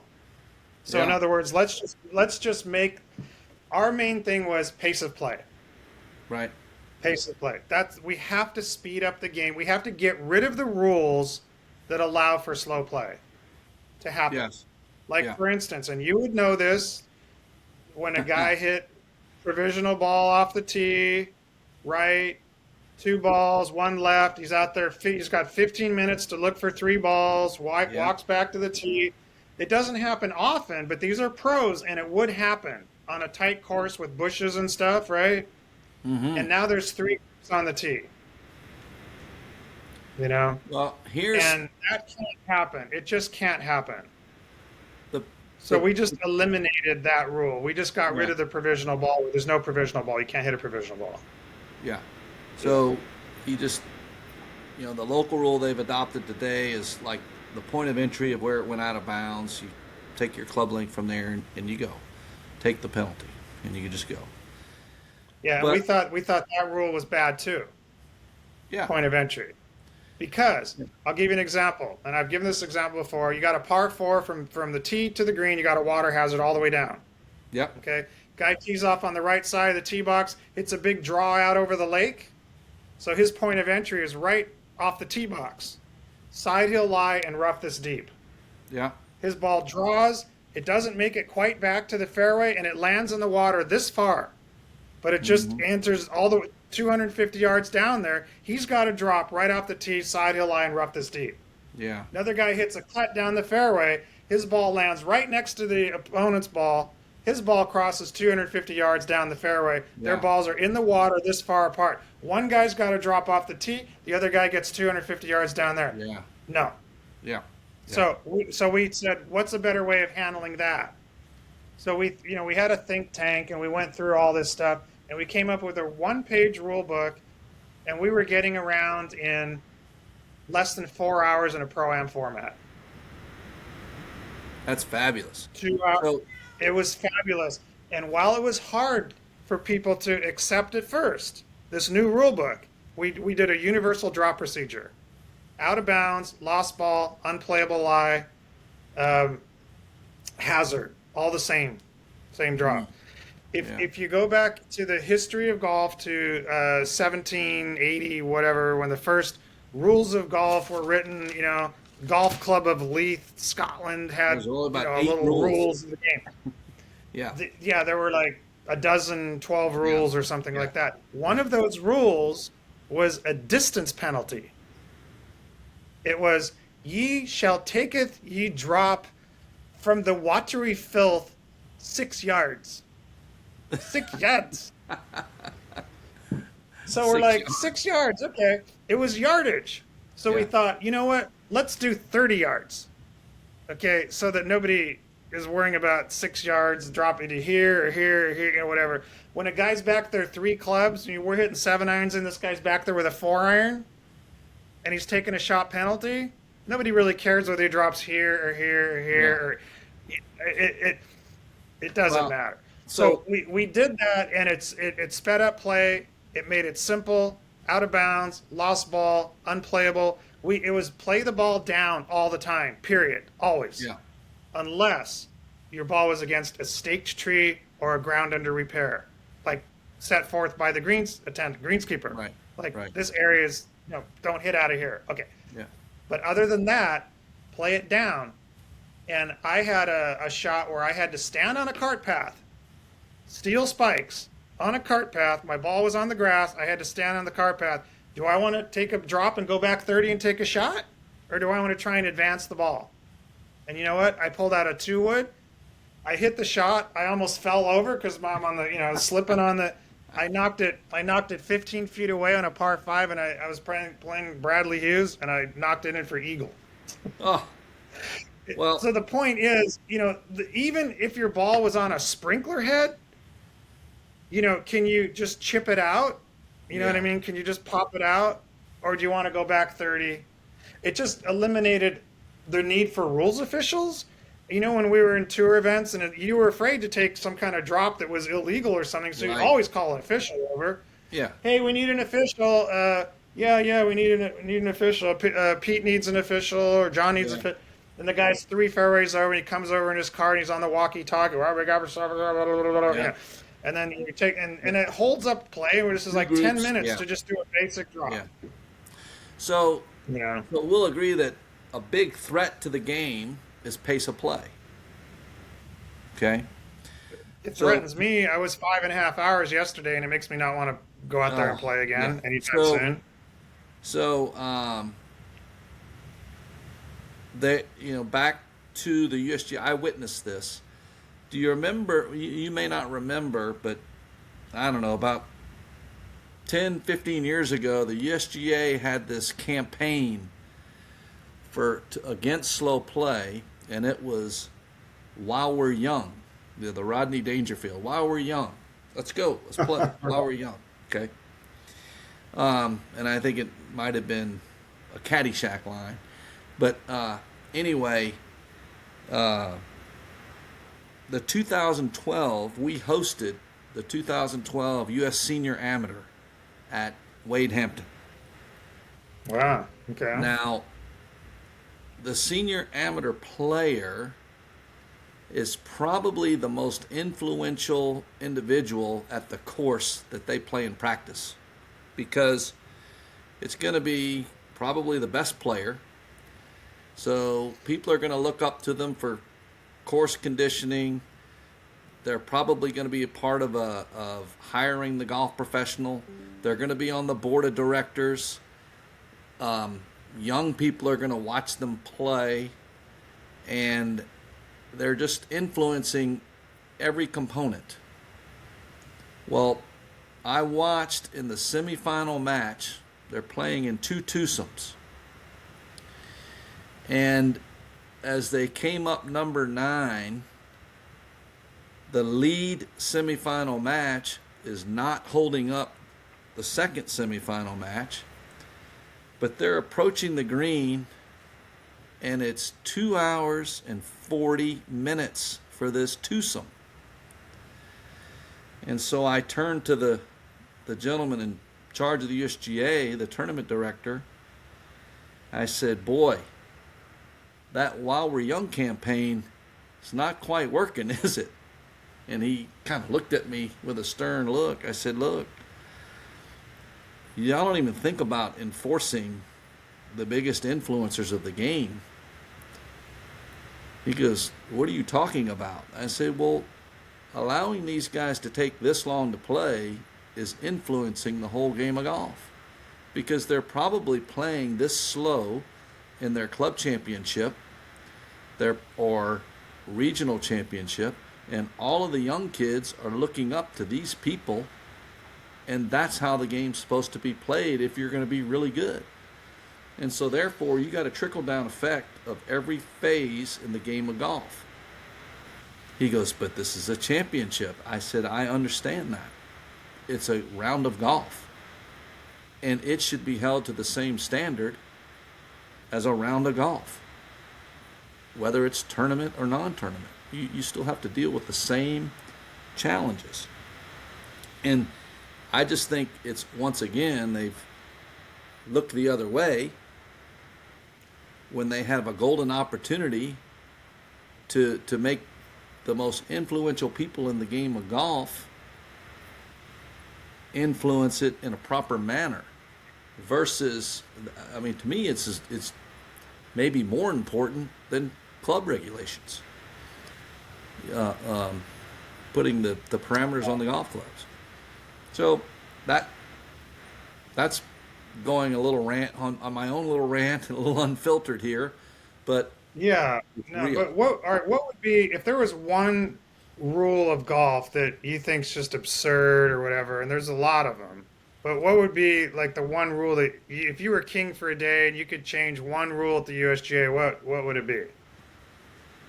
Well, I mean, for me, it's it would be a pace of play in tournaments, especially at their championship level, whether it's U.S. Open, U.S. Amateur, right on down.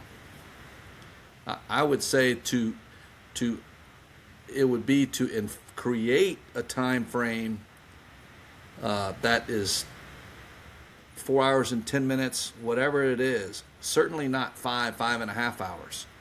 That's just, to me, that's absurd.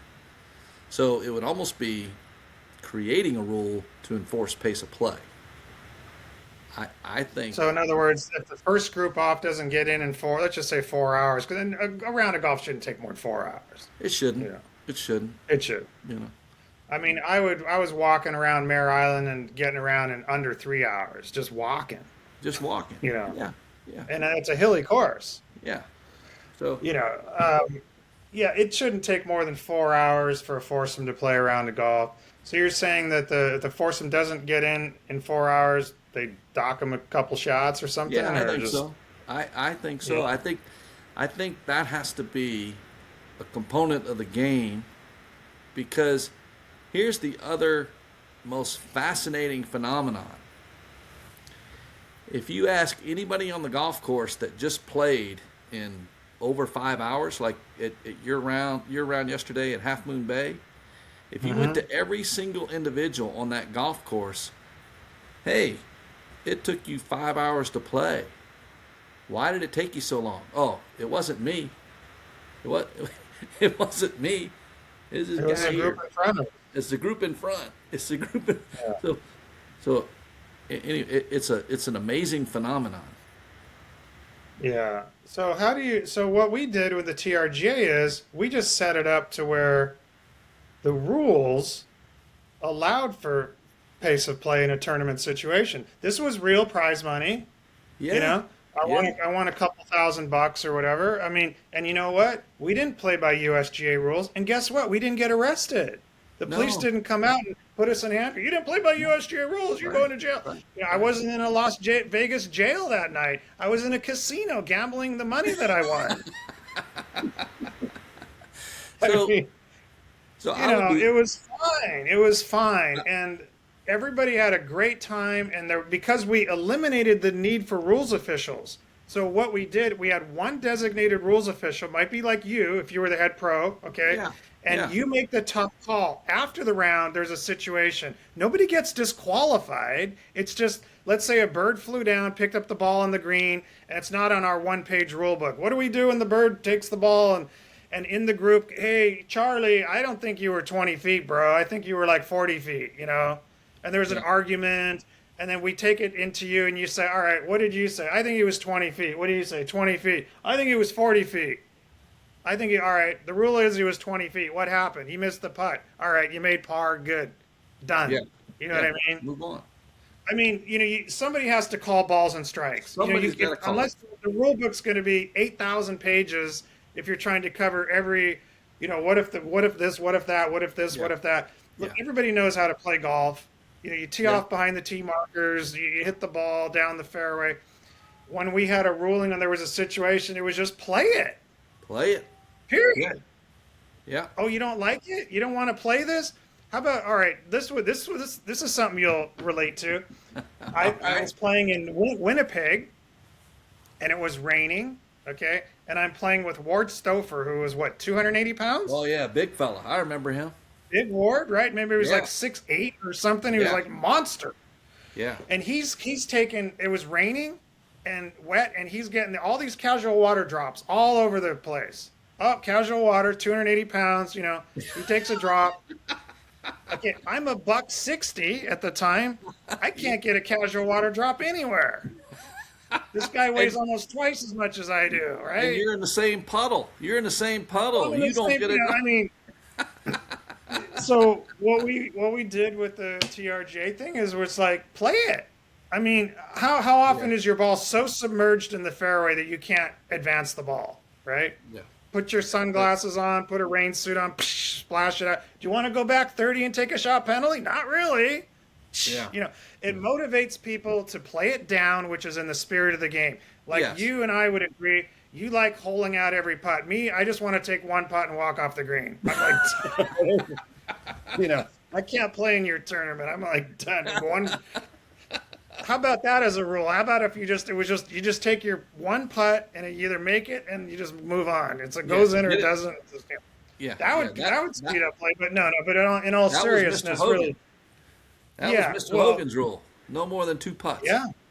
Yeah. Well, yeah, and Hogan, just like I say, just at Cypress Point, just walked off. Just first rolled the ball off the green and never putted again the rest of the round. He just hit the ball onto the green. Had the caddy beautiful. pick up the ball. Yeah. Well, I don't know.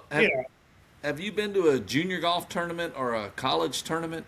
You probably haven't been to a college tournament. I went to one. I went and watched Fresno State because that's where I went. I talked to Mike Watney right before he retired, and it was over at the Meadow Club, Alistair McKenzie course in the Bay Area, and they had a college tournament there, and it was 6 hours. That was my point. Mike said it's just standard that college golf is 6 hours now. I mean, it's just standard. That's how long it is. They accept it. They accept it. That blows my mind. It's amazing, and we've had prominent college programs come out and play at Wade Hampton, and I had to have a staff member with them the whole time saying, "Hey, we got to go. We got to stay on pace. Let's go. We got to keep it." But they have been influenced by the predecessors, by not you and I, but the people that they've been watching play the game at a high level, because nothing has been enforced to make them play. What's slowing it down? I mean, all right, let's say, fast greens slow it down, for sure. Well, right? Here's why I disagree.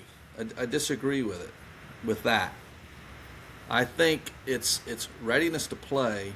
I think it's this mindset that the more you study, the better you're going to be prepared to execute the shot. Versus take a basketball player's mentality. You see it. Your first instinct is usually right. You see it, you walk up to it, you get your alignment, and you hit it. Okay? So the basketball player that comes off of the high post, catches it in the corner, the basketball player doesn't stop and say, okay, I've got about 25 feet, I can't use the backboard, I got a 6'8" guy coming at me. He's got a 37-inch sleeve length. Right. I got to launch it at 32 degrees to make the shot. Well, can Effectively, he bring out his yardage finder and just go click on the how far he is too, yeah, like yeah. from the So, basket? yeah. So effectively, that's what we're doing at the highest level of the game is we're studying everything to prepare us to hit the shot, but statistically, it has not shown to improve your putting statistics. Okay, the length. If there's a statistic, length of time to prepare for a putt and how many putts per round, if they kept that statistic, I think everybody would end up walking up to the green, getting over it, whack, knock it in the hole, and move on. It's just the way I feel. I think my point on the slower green thing is that if I've got a 20-foot putt and the green's pretty slow and it breaks right to left or whatever, I can get up and just knock that thing or whatever. It's not treacherous, right? But if I'm Mm-hmm. on a fast green, it's like I got to look at this from both sides. I got to really take a look at this thing, and it's like it's a lot more. For me, I'm going to have to read this putt a lot more if it's really quick and treacherous, and I'm worried about rolling it 5 or 6 feet past or whatever, and I'm an, I feel like it slows down, and I might three putt, which is adding another putt that I'm, with time to mark my ball and all that stuff. I'm gonna That's say, just what I'm saying. John. I'm gonna say, John, you're doing a great job of getting in your own way. How many times are you out there by yourself? If you're out there by yourself, trying to get a late 9 holes in before the sun sets, and you're hustling around, you're knocking on the green. I don't care what the putt is or how fast it is. You walk up there, psh, you just hit it. Goes in the hole. Wow, that was easy. And you move on. Then you're 40 feet away. You walk up to it. You trust your instincts. You trust this wonderful computer of a mind you have, and it matches up. You know,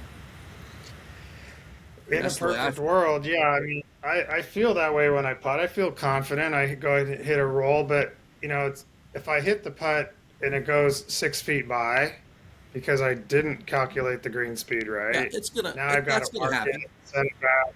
You know, got to take another look at this as compared with if the green was slower. I just roll it. It's a 2 feet away. I tap it in and I'm on. But That's all. so where we get into trouble is people. If you walk up to it and you hit it 6 feet by, and it didn't take you very long to hit that putt, well, even when you sit there and study it, there's no guarantee that you're not going to hit it 8 feet by. Right. Yeah. You see, So how do we pick up the pace of play then? it's You got to be know, enforced if just enforce it is what you're saying. at the at the highest level. It's got to be enforced at the PGA highest Tour, level. top amateur events. Top junior events. It's universal. It's universal. Now, what about the rules officiating? Like, the provisional ball thing. Guy hits it right. You're looking for a ball. Guy hits it left, looking for a ball. Now you got 10 minutes of somebody searching for golf balls on a tight course with some thick rough or something. Can't find a ball. Can't find another ball. Now you got two groups on the tee and all that. Yeah. How do you deal with that? Well, I don't. I, they did. I think they did cut that down to 3 minutes, which helps a little bit. Okay. That helps a little bit.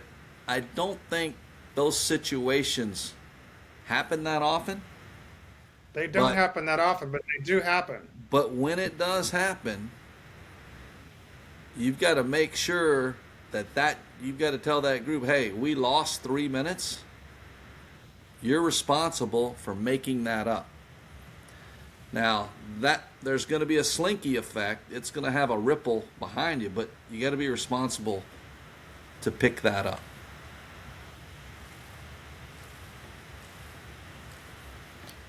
Yeah, it's frustrating for the other guys in the group that aren't having the Yeah. problem. Oh, it's They're just so hitting the ball uncomfortable. down the middle on the green, and now Yeah. the other two guys got to rush in a threesome. They got to rush because this other guy's looking for two balls, for 3 minutes, and he goes back to the tee. There's Yeah. groups. I remember one time there were four groups on the tee in an Australian PGA Tour event. because a guy had lost 3 balls and looking There was for, a I mean, it was. you played the amateur at Oak Tree. Mm-hmm. I was in that amateur. There Yeah. was on the alternate course. There was a par three that you had water right up front of the green. There was 3 or 4 groups on that tee as well, because everybody was Yeah. hitting in the water, and you were having at least one person hit it in the water, and I just think that was a tribute when you have that many players playing. That's attributed to the hole setup. I mean, they had the hole set up so close to the water. I think it could have been just as strong a test if they had a little back hole location a little more away from the water, keep people moving through. The worst rule in the history of the game was, I know they've changed it, but before, you could putt with the pin in. It used to be a Yeah, 2-shot penalty if your ball hit the pin and it went yeah, in, like the yeah, caddy. And that, I saw that happen in a Canadian Tour event. They had yeah. a pin in the right part, and there was a bunker back there. There was a lot of sand coming out of the bunker. Sand got in the cup. Caddy had the pin in. The Good. ball's putting up. He's tending the pin. He can't get the pin out. The ball hit the pin, went in the hole, and the guy walks off with a bogey. Yes. Instead Yeah. of birdie, he makes bogey. And it's like, how can that even be a rule? The guy hit a Yeah. perfect shot, went in the hole. If his ball was this far on the fringe, it's a birdie. But if it's Yeah. this far onto the green, it's a bogey. Huh? What? That makes sense. Really? That, That's that, the kind of stupidity and craziness that I've seen in the rules of golf on some of these rules that are just make yeah. no sense at all. And that was one of them. That I'm glad they finally changed it. I see people putting with a pin in now. Yeah. They They changed that that. was and we had to have a pandemic for them to change it. I It don't know came what their down. reasoning was for that, other than maybe that rule, but it just didn't make sense. I mean, to me, that was just the stupidest rule. Well, And then the other rule is this, like the signing the scorecard thing. Because yeah. I got I got disqualified in the conference championship. I tied for first when I was a sophomore in the conference championship, and I shot 70, and my nines were 35, 35, and I signed for 70, and I shot 70. Mm, Okay. However, on the 11th hole, I made a 4, and the guy I was playing against put me down as a 3. yeah. So even though I signed for 70, which is what I shot, when you added up the numbers, it was 69. 71, 60 or 69. Yeah. Yeah. Yes. And because I signed the card and the numbers didn't add up, I signed for the correct number. Right. I got disqualified. I didn't get penalized 2 shots. I got disqualified from the tournament. Yeah. Yeah. Out. Now, Yeah. is that a That, good rule? no, I don't. I think the rule there is it's easy to recount the hole in question. It's easy to recount it, and if there's a question, let's come to an agreement. We watched the hole. We watched you play the hole. This is what you made. That's your score. Is that correct? Yes, that's correct. Is that correct? Yes, that's correct. And then you go. So that actually, I was a benefactor of that situation when I was 14. 14. And I mean, this was kind of monumental in my golf career because I didn't, I didn't know. I didn't know how good I was because Tommy Moore always beat our brains in. You couldn't qualify for a U.S. Junior or anything because he was the best player. Well, he had an off day. I had a really good day. We're tied at 71. You had to win the qualifier to go to state. Win state, you go to national. So we're sitting there. The pro calls us into his office. He says, "Guys, well played today. 71s. We have a problem though. I go, uh-oh. Tommy, you shot 71. He goes, yes, sir. He says, well, you've signed your card hole by hole on 17. That was the hole in question, as a par 3. It's a 4, which means you shoot, it adds up to 72. The hole by holes add up to 72. So therefore, the rules of golf, Pete, the 72 must stand. Pete, your 71 declares you the winner. And so it was the reverse of your situation. Yeah, yeah. You know, your hole by hole added up lower, you're disqualified. His hole added up higher. He got to stay second, but it was the difference. There's only one spot.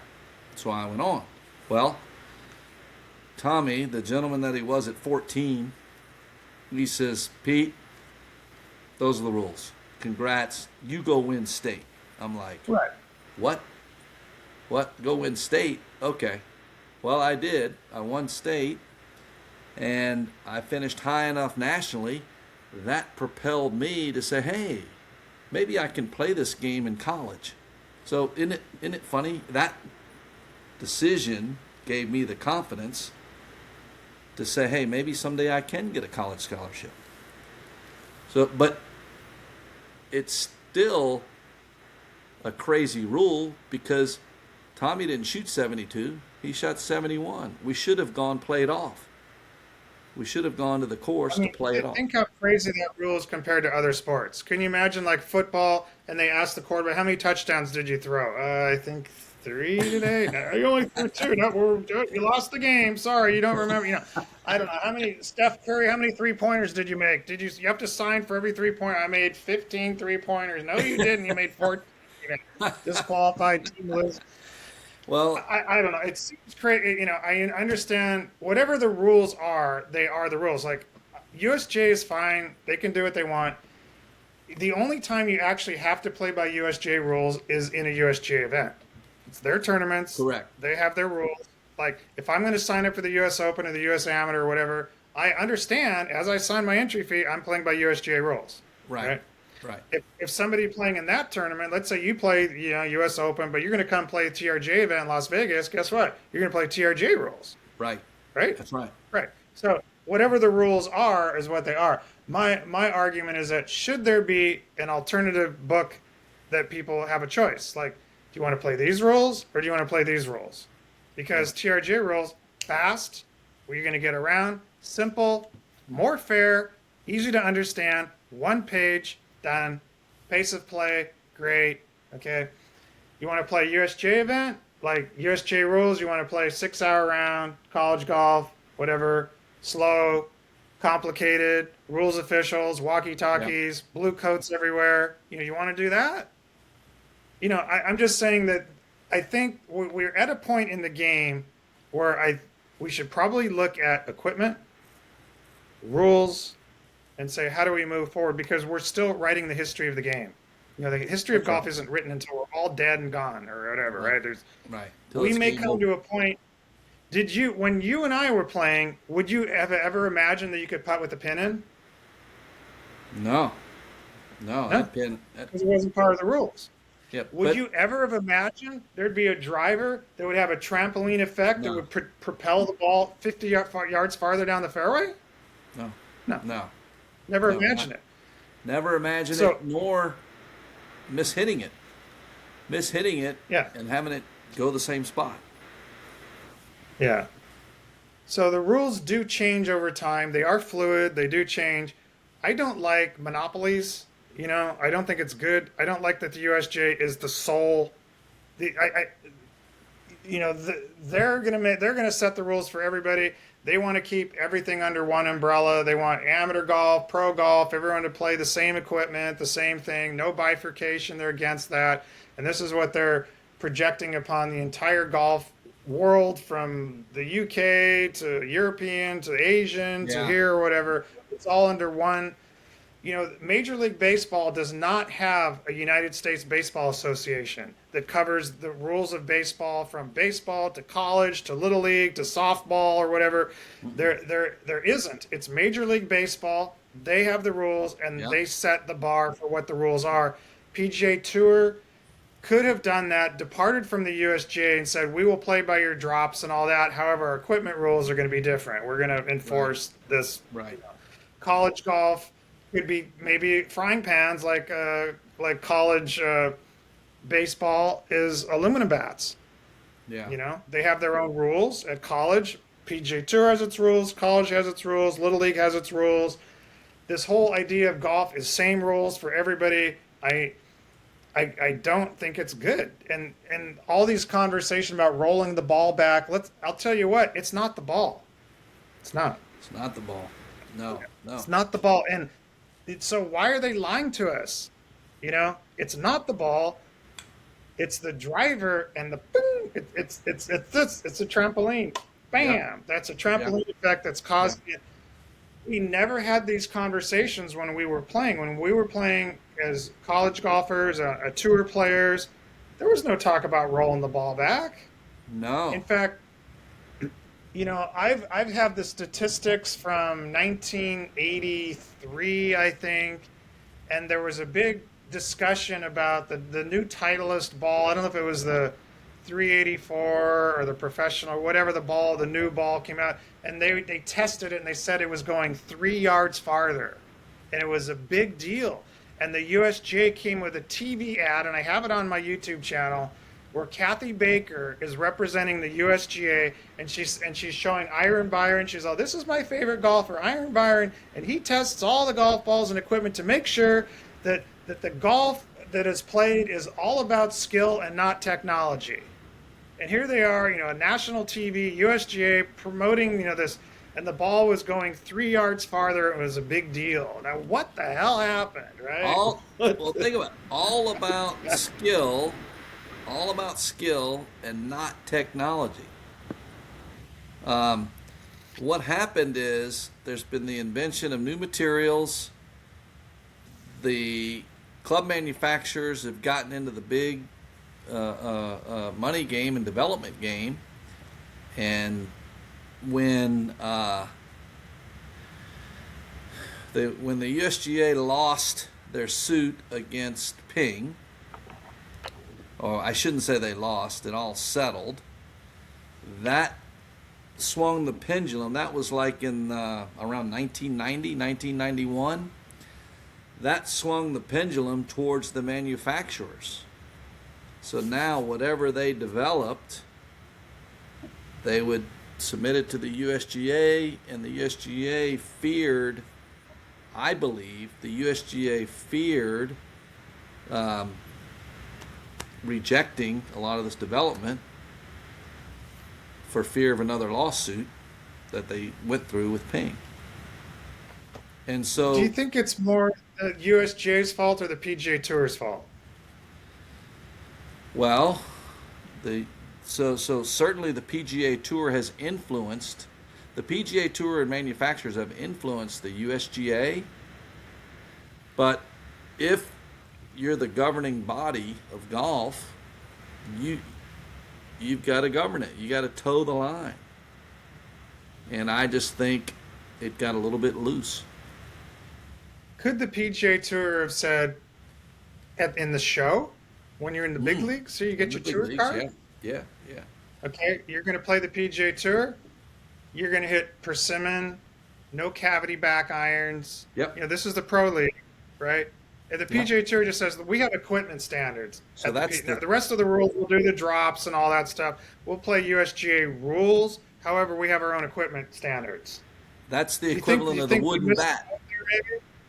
Yeah, the equivalent of the wooden bat, like the Major League Baseball. Cricket also is another game.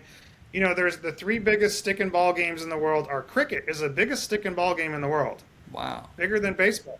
Yeah, because internationally, I'm talking India and Australia and Europe. Cricket's huge, huge game. We don't talk about it here, but it's a huge game.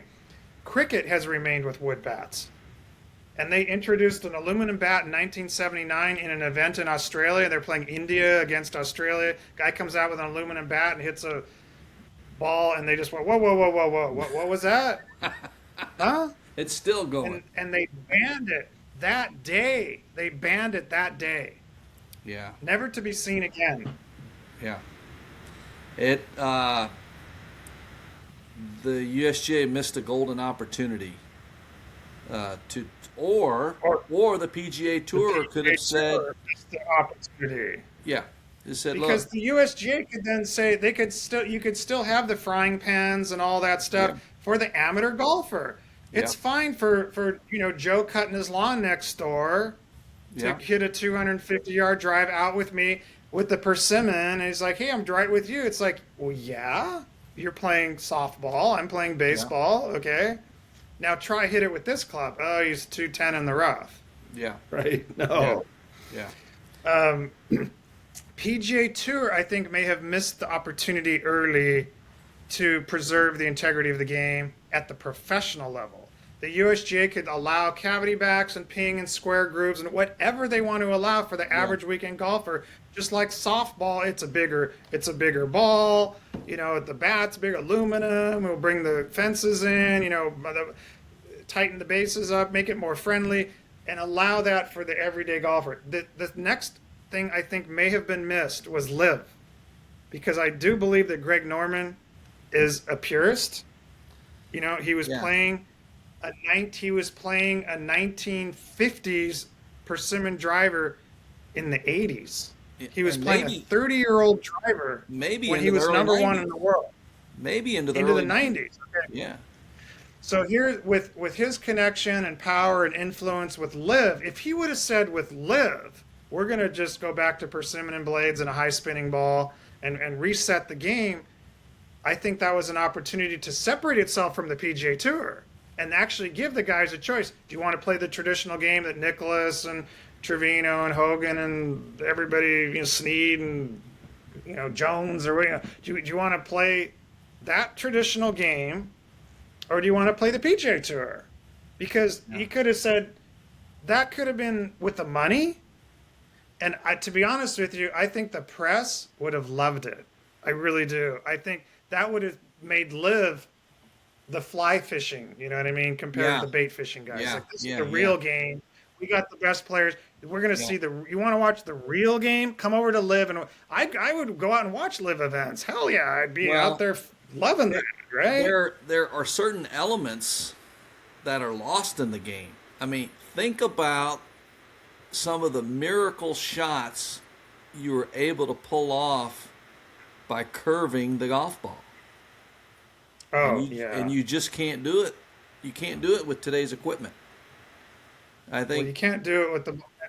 I don't understand. I'm not a scientist, a ball scientist. I when I tested the golf balls, I found that the higher spinning ball was the Callaway Chrome X Hmm. ball.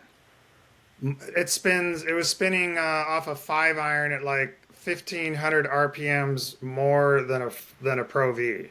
Yeah, And I went out and played that yesterday. I played the Chrome ball for the first time, and I was like, it held better. It spun better, no doubt about it. So I was content, but it doesn't spin like a balata, no, no, no, you no, know. and And you know how therefore, the balatas, we could shape the ball and it would come into the green at an angle big and time. then kick like a draw. I would kick left, and you could spin it back to that front left pin placement. Yes, yes, And yeah, fading it in the same thing. I don't understand the if the spin rates are more, we can increase the spin rate, but why does the ball not hold its shape? Like it off the launch monitor says it's spinning at a certain rate coming off the club face. It knows that. But it doesn't know what it's doing, when it's out there 150 yards in the air. right, It's losing its spin and it's coming down straight. You can curve it up to the apex and then it falls straight. It right. doesn't continue the shape. I That think I don't know the aerodynamics is dimple pattern, or what is it that's doing that? I think that is in the core. That's in the core of the ball. Okay, so when you used to have the balata ball the fluid center, and it had rubber bands around it. Right. So that core, when you compress the golf ball, there was an element that the core got compressed with it, and that's where it continued the shape. With that core being solid, that's when it curves and that comes down straight. If that makes sense to you. Yeah, At I least mean, it has to be that's that's what something like that. like 20 minutes from my house, John. 20 minutes from my house right here is the TaylorMade ball plant. The TaylorMade balls are made right here, and I mean, Okay. I've toured it many times. That's in the evolution of the ball, that the core is a big component. And today, all of these cores are solid versus They're all solid, yeah. they're all solid. They're all solid. And so Did now you when ever take the Did you ever take the tour of the Titleist factory in Acushnet, yeah, Massachusetts, when they yeah, had well, the Pilates? yeah, Okay, so and you would remember this, and they were rolling. The balls would roll down yeah, the plank, yeah, and they would bounce, and then there was a divider, and the ones that came up short were 90s, and the ones that bounced farther were 100 yeah, compressions. yeah, yeah, It was the same winding. It was the yeah, same ball. It's just that the ones that bounced a little more, they put black. Remember, it would be all black. It'd be like Titleist yeah, 100 black, and yeah. if it had the red number, it was a 90. And But and it was the same ball.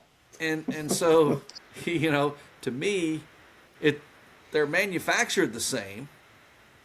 Okay, Yeah. so it was a more or less a quality control issue, but they Yes. but they found a so-called market for that for that 90 compression player, and now so the marketing of the game of golf goes, and so they so for an imperfect ball, they found a perfect market, and there we go. I mean, the marketing case studies of this industry of golf is it's never ending. It's phenomenal, you know. I always felt like they could make a better ball, like back in the Bellata. Because remember, we'd play a ball for 3 holes, and you Ah, replace yeah, it because it was just they'd go yeah. out around, they'd scuff easy or whatever. Wouldn't fly the I same. always felt like I always felt like they could use technology to maybe make a solid core ball, something that would spin and shape and fly like a blotter. So, I mean, with all the technology and the scientists and the geniuses out there, you would think that they'd be able to figure something out to basically emulate a Balata ball flight, I but they've I never done think it. no, I think the capability is there, but um, very few players want.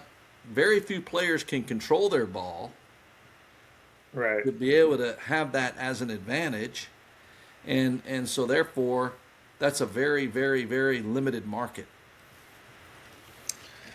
As would professional persimmon and blade golf. It would be a very Yeah, limited market. People would say, well, nobody's making persimmons anymore. Well, there are some guys making persimmons. In fact, we're actually making persimmons for our students and stuff. We're having them yeah, made out in the Carolinas where you're at. no And kidding. yeah, so and it got my name on it. Got a persimmon John Erickson, they would have like Tommy Armour or Yeah, whatever. Well, so I gotta and I find put it. my name on it because I approve it and I want it exactly how it's set up. And I'm setting them up a little flatter, like 48-degree lie angles, Yeah. because What so what type of? I mean, um what is the source of the wood? persimmon coming from persimmon trees, Yeah, and then we're getting the heads are coming in, and then they're getting shaped and lathed and yeah. all that stuff, so my point is, how many professional Major League Baseball players are there in the world? Like, can we just say less than a couple thousand? I would. Probably. Yeah, I mean, you've got. I mean, it's it's not just limited to the major leagues because you have the minor leagues. You got single A, Minor leagues, triple right? A, and um, So maybe there's what 5,000 or something. I mean, definitely less players than are 5,000. I would say definitely less than okay. 5,000. So less than 5,000. So I mean, you could probably go on eBay tonight and buy 1,500 persimmon drivers. Right. Just they're Right. still out there, not all in the landfills from the Yeah. ones from the past, right? Wouldn't be that hard to ramp up and get the professionals to have persimmon. Now the amateurs are going to play metal and all that. Be nice to have a golf ball that would be something that would be along the lines of a higher spinning ball. Like, why do you think everyone played the spinniest ball when we were playing on tour? Because it Well, was an advantage, it right? was an advantage on trajectory Yeah, and shaping. Yeah. that's right. It was a more sophisticated ball. It was a Yeah. professional ball. Professional. It was a professional. Yep. Yes, professional ball. And the amateurs, when you'd go to the driving range, we were never hitting a lot of balls on the driving range. No. They were always solid core range balls with a stripe on it. And we knew that they were crap balls, but that Yeah. we just hit them just to, warm up a little Yep. bit, and you'd warm up and then you'd go to the first tee with your professional ball, the balata ball. I just that's kind of been my thing is to think that the proper golf, and I do believe it's proper because I think you're covering for the age of from Jones and Hagen to Hogan, Nelson, Snead to Nicholas, Trevino, Yeah. Palmer, Player to Watson, Seve, Miller, Faldo, Nick Price, the Gall, the great. There's a lineage there Right. that is unbroken, you know. And I was just talking to Bobby Greenwood, who I had a conversation with Right. a month ago. Bobby played the PGA Tour for 7 years, great player. And we were talking about David Graham. Now he was friends with David Graham, and he played on the tour. So I'm 62, and Bobby Greenwood is 87, I think now.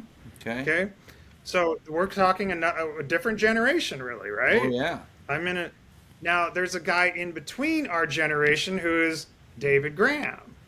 So Bobby Greenwood played with David Graham, and then I played with David Graham. Right. So as a rookie on the tour in 1987, I'm playing in the South Australian Open on Sunday with David Graham. So my point is that the connection of me, David Graham, Bobby Greenwood, who then Bobby Greenwood beat Jack Nicklaus in a match play event just prior to when Nicklaus won his first U.S. Open, Wow. right? Okay, Nicklaus was playing as a young player. He's playing the aging Hogan and Snead, right? Right. Right. So this lineage is connected all the way back. I'm playing the same game that Hogan was playing, that Snead was playing, that Nelson was playing, right through the 60s, relatively the same game. I mean, we could go into nuance and say, oh, it was different, the Right. ball, we could shape it a little bit. We're not talking the ball going 50 yards difference. So I was going through my old scrapbook and I come across when I won on the Canadian Tour, and I'm on one page, Ericsson wins Windsor Charity Classic. On the page next to me, Tiger Woods wins Junior World as Oh a my. 15-year-old. And I'm picture of me, picture of him, and there's this lineage, right? So Yeah. here I am as a pro winning in Canada, a young kid who's about to turn pro in a few years. His name's Tiger Woods, hitting the persimmon driver at Torrey Right. Pines, winning the Junior World, right? That lineage, right, is connecting from all the way from Jones all the way through. And with Bobby Greenwood, it was interesting because we both played with David Graham. Yeah. Yeah. We both met, played with him, Hall of Fame player, won the U.S. Open and the PGA Championship, right? I mean, Right. David Graham, right? Legendary player. That David Graham and I are playing the same game. We're hitting persimmon woods and blade irons and a balata ball. We're playing the same game, going back to Greenwood, to his connection to Nicholas, to Hogan, to Jones, right? Right. All the way Right. through. However, from me and Tiger Woods, now Tiger doesn't know who I am, right? I didn't know who he was when I saw that. Little kid out there, Junior World. I don't know who he is. He doesn't know who Right. I am, right? Right. You know, but that lineage. My point is, the lineage got broken. at some point, because now when I go out and play with the young player, the young kid, he's looking at me like, huh? What What are planet you, did you this come old from? guy hitting persimmon? What are you doing? What do you, get with it? What are you doing? Why aren't you hitting, why aren't you hitting the modern clubs where you can hit the ball 50 yards farther or whatever? In fact, this happened yesterday at the golf course. I'm taking my clubs off the cart, and the cart kid is looking at my clubs going, huh? What? What are you doing with these things? And then I said, well, I'm a persimmon player. And he goes, he didn't even know what that meant. Like, he didn't even Yeah. understand. He's like, well, why didn't you, what are you doing? Rather than like, oh, wow, wow, look, is that a 693? Is that a, Yeah. now, where did you get that? Rather than like, oh my gosh, like I've been looking for one of these forever. Like, where did you find this? Or Yeah. what kind of shaft do you have in here? Yeah. How, where did you get the gamma fire insert in that thing? I've been looking for one of those. Instead of that conversation happening, he's just looking at me like, I'm the old man shouting at the clouds. Yeah. So there's a disconnect now between my Yeah. generation and this next Next generation. It's generation. now a different game. And Gary Player, in fact, Bobby McGeever just sent me a text yesterday with an article or an interview with Gary Player, and Gary Player just came out and publicly said golf needs the modern game needs a different name. They need to rename the game. There you They go. need to call it something else. Yeah. You know, There you and go. and Tony Jacklin, that's a big name, Big name. right? Tony Yeah. Jacklin, big name in golf, right? Great Came player. out this last year. This last year, Tony Jacklin came out and said, "Roll the ball back, go back to persimmon, problem solved." There you That's yeah, simple. he did say that. He did say that. He did say that. So my point is that the conversation is slightly starting to change. And Now, you and I talking about this, and the different people that are talking about this, if it were to happen to where golf bifurcates into the classic game, and which do you want to play? Like if you and I go out and play, you're going to play persimmon because I'm going to make you play persimmon. yeah. I Yeah. mean, We'll you're do it. not playing with me. I've got my persimmon You're club.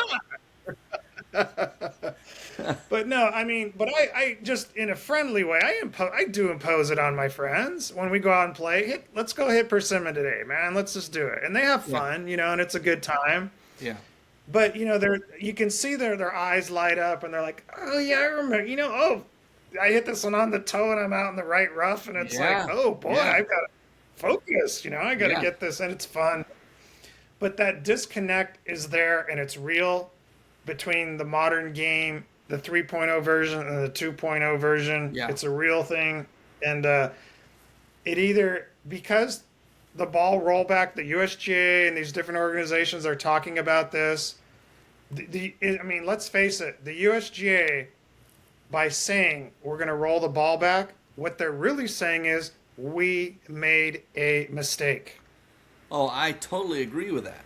Now here's thoughts going through my head about, especially when you mentioned Tony Jacklin, about maybe there being a reset of the professional game.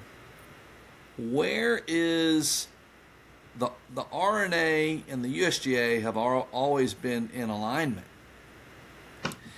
but I'm not so sure. Maybe it's the RNA could take the lead on this, as golf is more of a global game today, and that's where the birthplace of golf is. Maybe Yes. that's the outfit that can take the lead on it. Yeah, the I don't know. RNA, and they were not always in agreement because remember there was the British ball and it Yeah, was the small ball. yeah, Have you yep. ever hit one of those? I did hit one of those. Yes, yes. It's weird, isn't it? And It's weird. It's strange to look at a small ball down there. yeah, yeah. It would make these persimmon heads look bigger. And But you make more putts because the ball, now you got four balls going across there. yeah, Maybe I'm the not ball. sure it was a whole ball, but I mean, they are smaller significantly, Well, right? you It, had it was a lower trajectory, and you couldn't shape it quite as much. I don't think the bigger right. ball was they could move it more, and that was the advantage. That's what people liked about the American balls. It could you Yeah. could you could shape it more. And so back when like Hogan won the British Open and Arnold Palmer and I think as late as even Jack Nicklaus, they were playing in a tournament where you had two different size golf balls. Think about that today. Two different size golf Yeah, balls in the same tournament. Um, yeah. You had the option, right? You could play one or the other. Play one or the other. But Yeah. I think once you made the decision, you had to stick with it. But so be it. You still had different players playing different balls. Um, so Well, maybe, it's all great conversation. I mean, I know we've been on for quite a while. I'll probably yeah. break this up into two sections. But any final thoughts or something that you think we should talk about? No, goodness. Okay, I'll tell you. Now you get into, I don't know how much a great club fitting story, and it kind of helped me in my professional career. So, do you remember the first time you heard about dynamic club fitting? Based upon your swing? Yeah, fitting a club to your swing. Mm-hmm. So Yeah, say, I remembered hearing that. Yeah, I remember hearing that. I mean, I'm like the extreme opposite of that. okay, But I I, would be on the I, other side where we'd be like, let's fit my swing to the greatest club to put the geometry in our favor and offset right, and shaft left, whatever. Like, okay. but no, So I remember hearing about it. Yeah. So back in the day, I'm like you. I was the extreme opposite of that. 19, I think it was 1988. I get a last minute exemption into the New Orleans Tour event, and The PJ Tour. the PGA Tour event. It was played at the old Lakewood Country Club. Um, Tommy Wolfe was the tournament director. Chip Beck was the leading money winner on tour at the time. He was hot. And Right. I think, yeah, Scott Hoke pulled out at the last minute. I was caddying for Trevor Dodds. And I think it was Billy, Andre, and Verpla. They all come up and say, "Hey, what are you doing caddying? You're in the field." And I'm going, "Yeah, right. Yeah, right. Nice joke. Nice try." Well, sure enough, Tommy Wolfe says, "Hey, yes, we'd if you'll accept it, we'd like for you to play in the event." So I get thrown in a feature pairing with Bill Glasson and Chip Beck, playing early Thursday, late Friday. And I had a front row seat for Chip Beck going off. I don't think he made a bogey all week. He shot 26 under. He wins by 5 or 6. So I'm playing the first 2 days with him. I think he shoots like 130 in the first 2 rounds. And the second day, I'm on my way to missing the cut, and I finally got enough courage. He's hitting this tour tailor-made tour brassy, 12 degree driver, and I go, "Chip, gosh, I have to ask you, is this a driver you're using specifically for this golf course, or is this your number one driver?" He goes, "Oh, no, man." He says, "This is my number one driver. This has changed my life. This is why I'm playing so well this year." I said, "Wow, tell me about this 12 degree driver." He says, "Oh, I went out this winter. I had a dynamic club fitting with Randy Henry of Henry Griffiths." He says, Okay. "Look," Yeah. he says, "Look," he says, "Chip, you got that 9 degree tour burner. You're hanging back on your right side, trying to get it up in the air. You need more loft. You need to get over your left side. You need to work more efficiently, make a lot more level shoulder turn. Club face will come through. You'll carry the ball farther. You'll roll the ball farther." This is 1987. I go, or 88.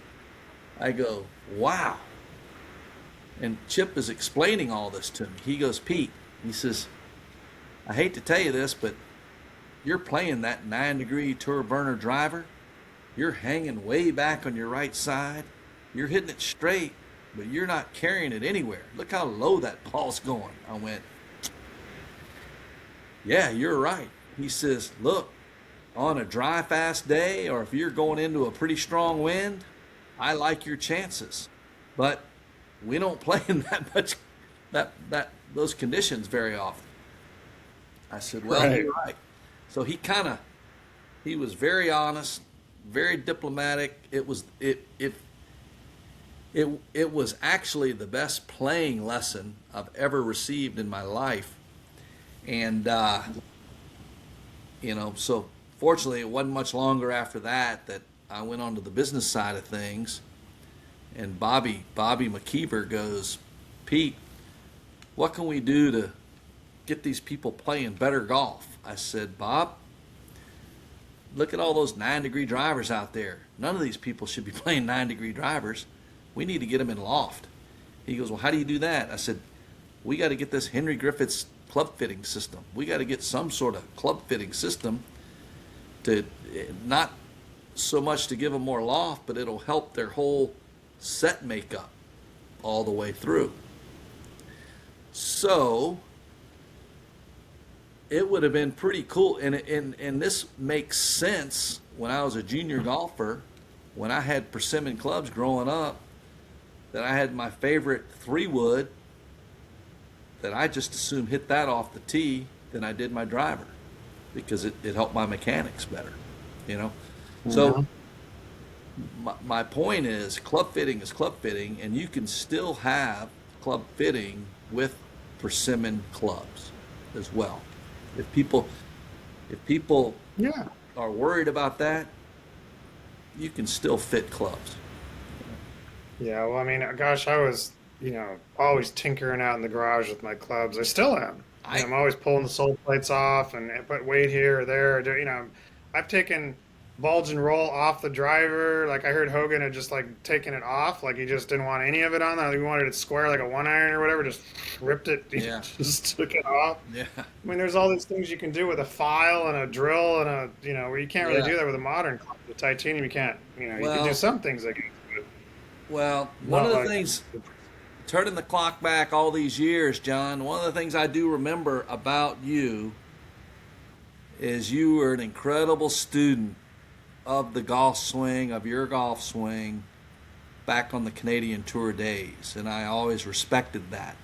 You were always studying, always trying to get better, and that's, I mean, at the end of the day, whether it's the frying pan or the persimmon clubs or that pure 1-iron, it's about the pursuit of the mechanical perfection to deliver. No matter what equipment you're using, you still need that. yeah, good technique is certainly important, but I think with the trouble that I have with in teaching now is trying, I really believe the technique used for hitting a long, lightweight 11-ounce driver is a different technique. Yes. So a connected, from the core, rotating a heavy club whoosh, through is Yeah. different than this is lightweight and I'm going to fly swat at this thing. Yeah. It is. And like speed training and stuff like this that these guys are doing. And I could go down the rabbit hole into why and all that, but I won't do that now. But it's a different technique, and I don't really embrace that technique. So I'm not really the guy to come and see. If you want to win a long drive contest or whatever, go see somebody else. Right. No, People talking about ball speed and all this other stuff. I just, well, that's where you and I are out of the same school, because look, it's about consistent ball striking. You cannot control. be a consistent ball striker until you deliver a stable club face. You can't Yeah. deliver a stable club face until your hands are passive. You know, your hands have to be pat. You can't swat at it with the hands and be consistent. I Yeah. that that's it. I mean, That's the the U.S. Open is a good example because that's the one event where you have to hit it straight. yeah. Even still, reasonably, that as far as the tour goes, it's still the event that requires more accuracy. Except for the one year that Rory won, there was no rough at Congressional, and he got a bye, Yeah. right? Yeah. But Rory's considered the best player in the world, him and Scheffler, I guess. And Rory's missed the cut 5 times in U.S. Opens. Yep. Okay. Yeah. Now, if you look at Hogan from 1940 to 1960, not only did Hogan never miss a cut in a U.S. Open, he was never out of the top 10. I did not realize that. Yes, ponder that. Okay. Wow. So we're talking about mastery, ball striker, U.S. Open, the ultimate test for the laser accuracy Yeah. guy.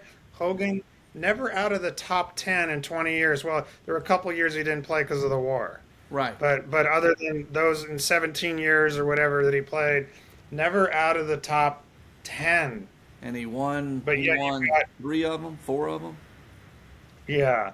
But then you've got like today's, they're saying, Rory's, what is he the only, is he the only one, he and Tiger have won? Well, I mean, Tiger's not really an active player anymore, right? So, No. uh, No. No. yeah. So Rory is the only active player who's won all 4 majors, Correct. Correct. right? So he's the guy. He's the Hogan of this generation, but he's missed the cut in five U.S. Open. So when Yeah. people talk about why don't you talk about Rory's swing, and it's like because I don't like his swing.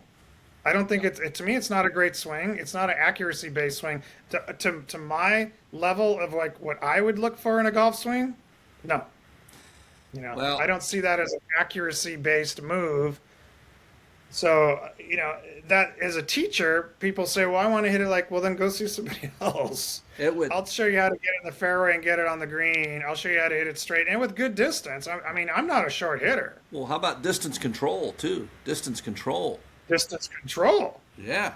Distance control, absolutely. What's another argument for swinging heavier clubs? Yeah. Much better distance control. When you've got heavy clubs, it takes a lot more effort with a heavy club to get that ball 30 feet past the hole. Yeah. So If it's a light club, it's a zzz or a zzz, to right? yeah to quote Bob McKeever, he'd say McElroy he has that loaded slinky swing. You say, guys, what do you mean a loaded slinky? He says, it's great when it's loaded properly, but when that thing unloads, you don't know where it's going. you know. Yeah. And it's again, they're different parameters. It's a different game. The objective is different. Hit it as far as you can, Yeah. wedge it out of the light rough or whatever. You're better to be 100 yards from the green in light rough than you are 150 yards back in the fairway. Yeah. They've That's right. statistically proven this. This is the modern game. This is what the USGA is promoting and supporting, and the PGA Tour and all that. And that's what they're doing, and that's the game. And that's why I don't watch television on golf. I mean, watch golf on television because I just find it. I'd rather watch paint dry. In fact, I have a room I have to go paint right now. Actually, I need to watch. I'm keeping you from it. I'm keeping you from painting. This has been. I've enjoyed the discussion. It's in our blood, and Yeah. it's been great to reconnect with you, John. You're doing. Yeah, so let's just, moving forward, I mean, have people look at this, what we talk about. I just think it's good to keep the conversation alive, Yeah. keep an open mind. The history of golf is not fully written, it's not done. Right. We're in the middle of it, and are there solutions to the problems that are affecting golfers now? Slow play, the rules, the professional game, all these things are in flux, rolling the Yep. ball back, USGA saying, hey, we made a mistake, well, how big a mistake did you make? Put a bunch of lawyers on them and say, hey, are you admitting you made a mistake? Right. Well. Okay, well, how big is this mistake and where does this go? But I think just keeping it going and, I enjoy playing the classic game. I still do. It's fun. I enjoy the pursuit of excellence. I still do at my age. I'm 62, and I'm still trying to, better my golf swing. hold shaft flex into the strike, bring a stable, like you said, a stable club Hey, face into the strike by accelerating the club through the strike. I'm still yeah. working on that. Let me show you. And my Let me ball show striking you. is I want good. to show you a great picture real quick. Okay.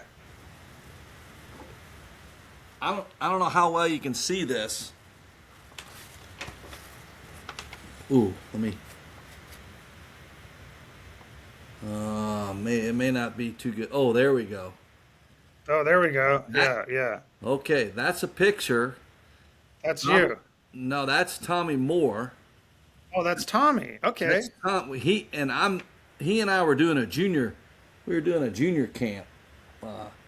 I'm. It was his turn to show off, and that picture is great. That was 1982. I believe the next year he went on to be like first team All American at Oklahoma State. That's right. Uh, but that's a persimmon headed club right there, and Yeah. so anyway, that it was rare to get a picture like that back at that. It was just a snap of a camera at the right time. Uh, you don't see too many of those from that age group, and so Yeah. I mean, I think it was Bobby that told me, he's friends with Mike Holder. yeah, And I guess from what he's saying, Mike doesn't really want to associate with golf anymore. Like he's as upset about this. He's more upset about it than you and I are probably, yeah, or with the probably so. game. And he's just like, you know what? It's so crazy. I don't even want anything to do with it. And he's just focusing on other things in his life or whatever, which is a shame because here's a historic guy. What they Yeah, won seven or eight NC2A championships out there, one of the great golf coaches of all time and stuff. And for someone like that to be divorced from the game in his elder years doesn't seem right. And I spoke with another PGA Tour player, Lewis Brown, and I spoke with, I'm not going to name his name, but he's a guy that, well-known player that played through the 70s and the 80s and played in the Masters a bunch of times and all this stuff. And he was so livid at the USGA and what's happened to the golf where he was literally just dropping F-bombs. yeah, Like, God, and I was like, man, what do you really think? It's just, I mean, more upset than I feel.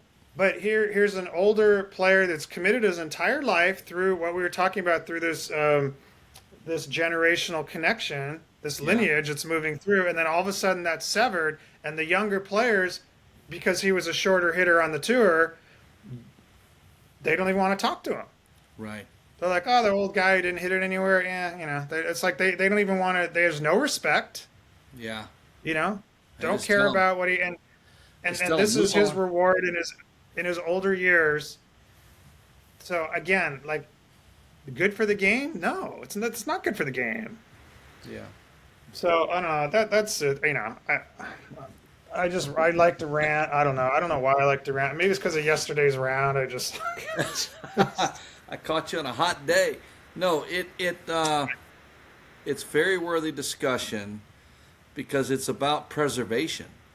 If yeah. anything, it's about if the line in the sand is drawn today so that in the year 2060 it's not out of control and people can still relate and they can enjoy the game with the emotions that you and I had coming up with the game, because in theory it is the best game and we don't want to lose it. My argument that it's the greatest game ever is that when we went to the moon, the first sport that was played on the moon, he was it Alan Shepard hit a golf ball? Alan Shepard hit a golf shot. He hit a golf ball. He Hit hit a a golf golf. ball. He hit a golf He ball. didn't hit a baseball. He No, didn't throw a football. He didn't hit a hockey puck or no, pull out a chessboard, right? no. It was golf. So I mean the collective consciousness. I mean I'm getting a little esoteric here, but the collective consciousness of human beings on planet Earth. We go to another moon. Well, I'm going to call the moon a planet because I believe we're in a dual planet with the moon. All We'll right. call it a planet. Okay, we've gone to another planet, and the first game that's played is golf. So There you that's have the it. argument. There you We'll have leave it. it at that. That's case closed on that one, John. Case closed. No arguments. Well, it's been great fun. Great to reconnect with you. I'm really glad that we did through Bobby, and we'll stay in touch, and we can do this again. And let's just keep me posted on any progress out there, and I'll do the same. And I'll just keep you know I'm gonna ranting let you. away. But I'm also teaching as well and working on.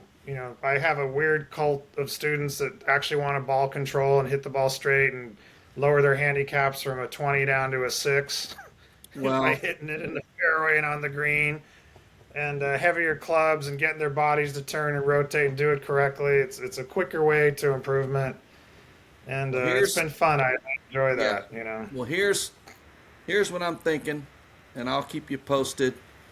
Um, Coach Dabo Sweeney is a friend of mine. He's a neighbor. He's the Clemson Tiger football coach. Um, Next year, I believe Clemson is playing Stanford and Cal out on the West Coast. So I may come knock on your door out there. Well, that would be great. Yeah, That'd be maybe we'll fun. go play one of the classic tracks, or go down and play Pasatiempo or something. Or I'll have my persimmons and blades in the bag. I got plenty of them out here. If you don't want to, I've got like 100 sets. You pick the set you want. I got Hogan, I got Bounce Souls, Apex, I got Wilson Dynapowers, I got them all out there. Well, I that got that'll Bird and the that'll save me Balls a and MTs and that'll save me anything. a check bag. I'll be in for one of those sets. Yeah, I got 100 persimmons out in the garage you can pull out or whatever. Look, when Lewis Brown came out, he picked out a set of early 1960s Tony Penna blades. Like when Tony Penna Yeah, left McGregor, he yeah, left McGregor and started his own company. yeah, Those early Penna blades are yeah. beautiful. And he was going through all the sets. He pulled out, oh, I like these, and he took those out and pulled That's out a Lewis. Tommy Armour 693, Yeah, driver, yeah, beautiful persimmon. And we went out and played Richmond Country Club, and it was just great, playing. Now the course at all, the bunkering makes sense. You can't hit it over the bunker. You have to play to the left of it. Oh, that's great. That's the game, isn't it? That's the game. Of course, for that course, I believe that the courses that were designed in the era of the makers of the equipment, that's a harmony, right? Yeah. Ball's going Yep. 250 off the tee. Here's the bunkering. Yeah. If you want to put the bunker out there 300 yards for the guys to try and carry it, then that's a super golf course or whatever. Design courses for the modern game. Don't try and bring your frying pans and stuff to the old classic courses, because it's not, it's incompatible. You don't bring a drag racing car to the Indy track. Right. That's right. It's That's exactly it's right. different. Right? I raise the consciousness, get people to be aware, like play the appropriate gear for the right course. It'll be much more enjoyable. Alistair McKenzie, beautiful designs and the positioning and the angles and all that stuff. You're Yeah. not getting that if you're bombing it out there 320. It's not, it doesn't make any sense. Right. That's it. That's it. Well, I've All enjoyed right. it, John. It's been great. Yep, Pete. We'll Great stay. to reconnect, and we will see you soon. So don't hang up until it's got to upload here just for a Okay. second, and then we'll be good to go. Okay, we'll see everybody soon. Very good.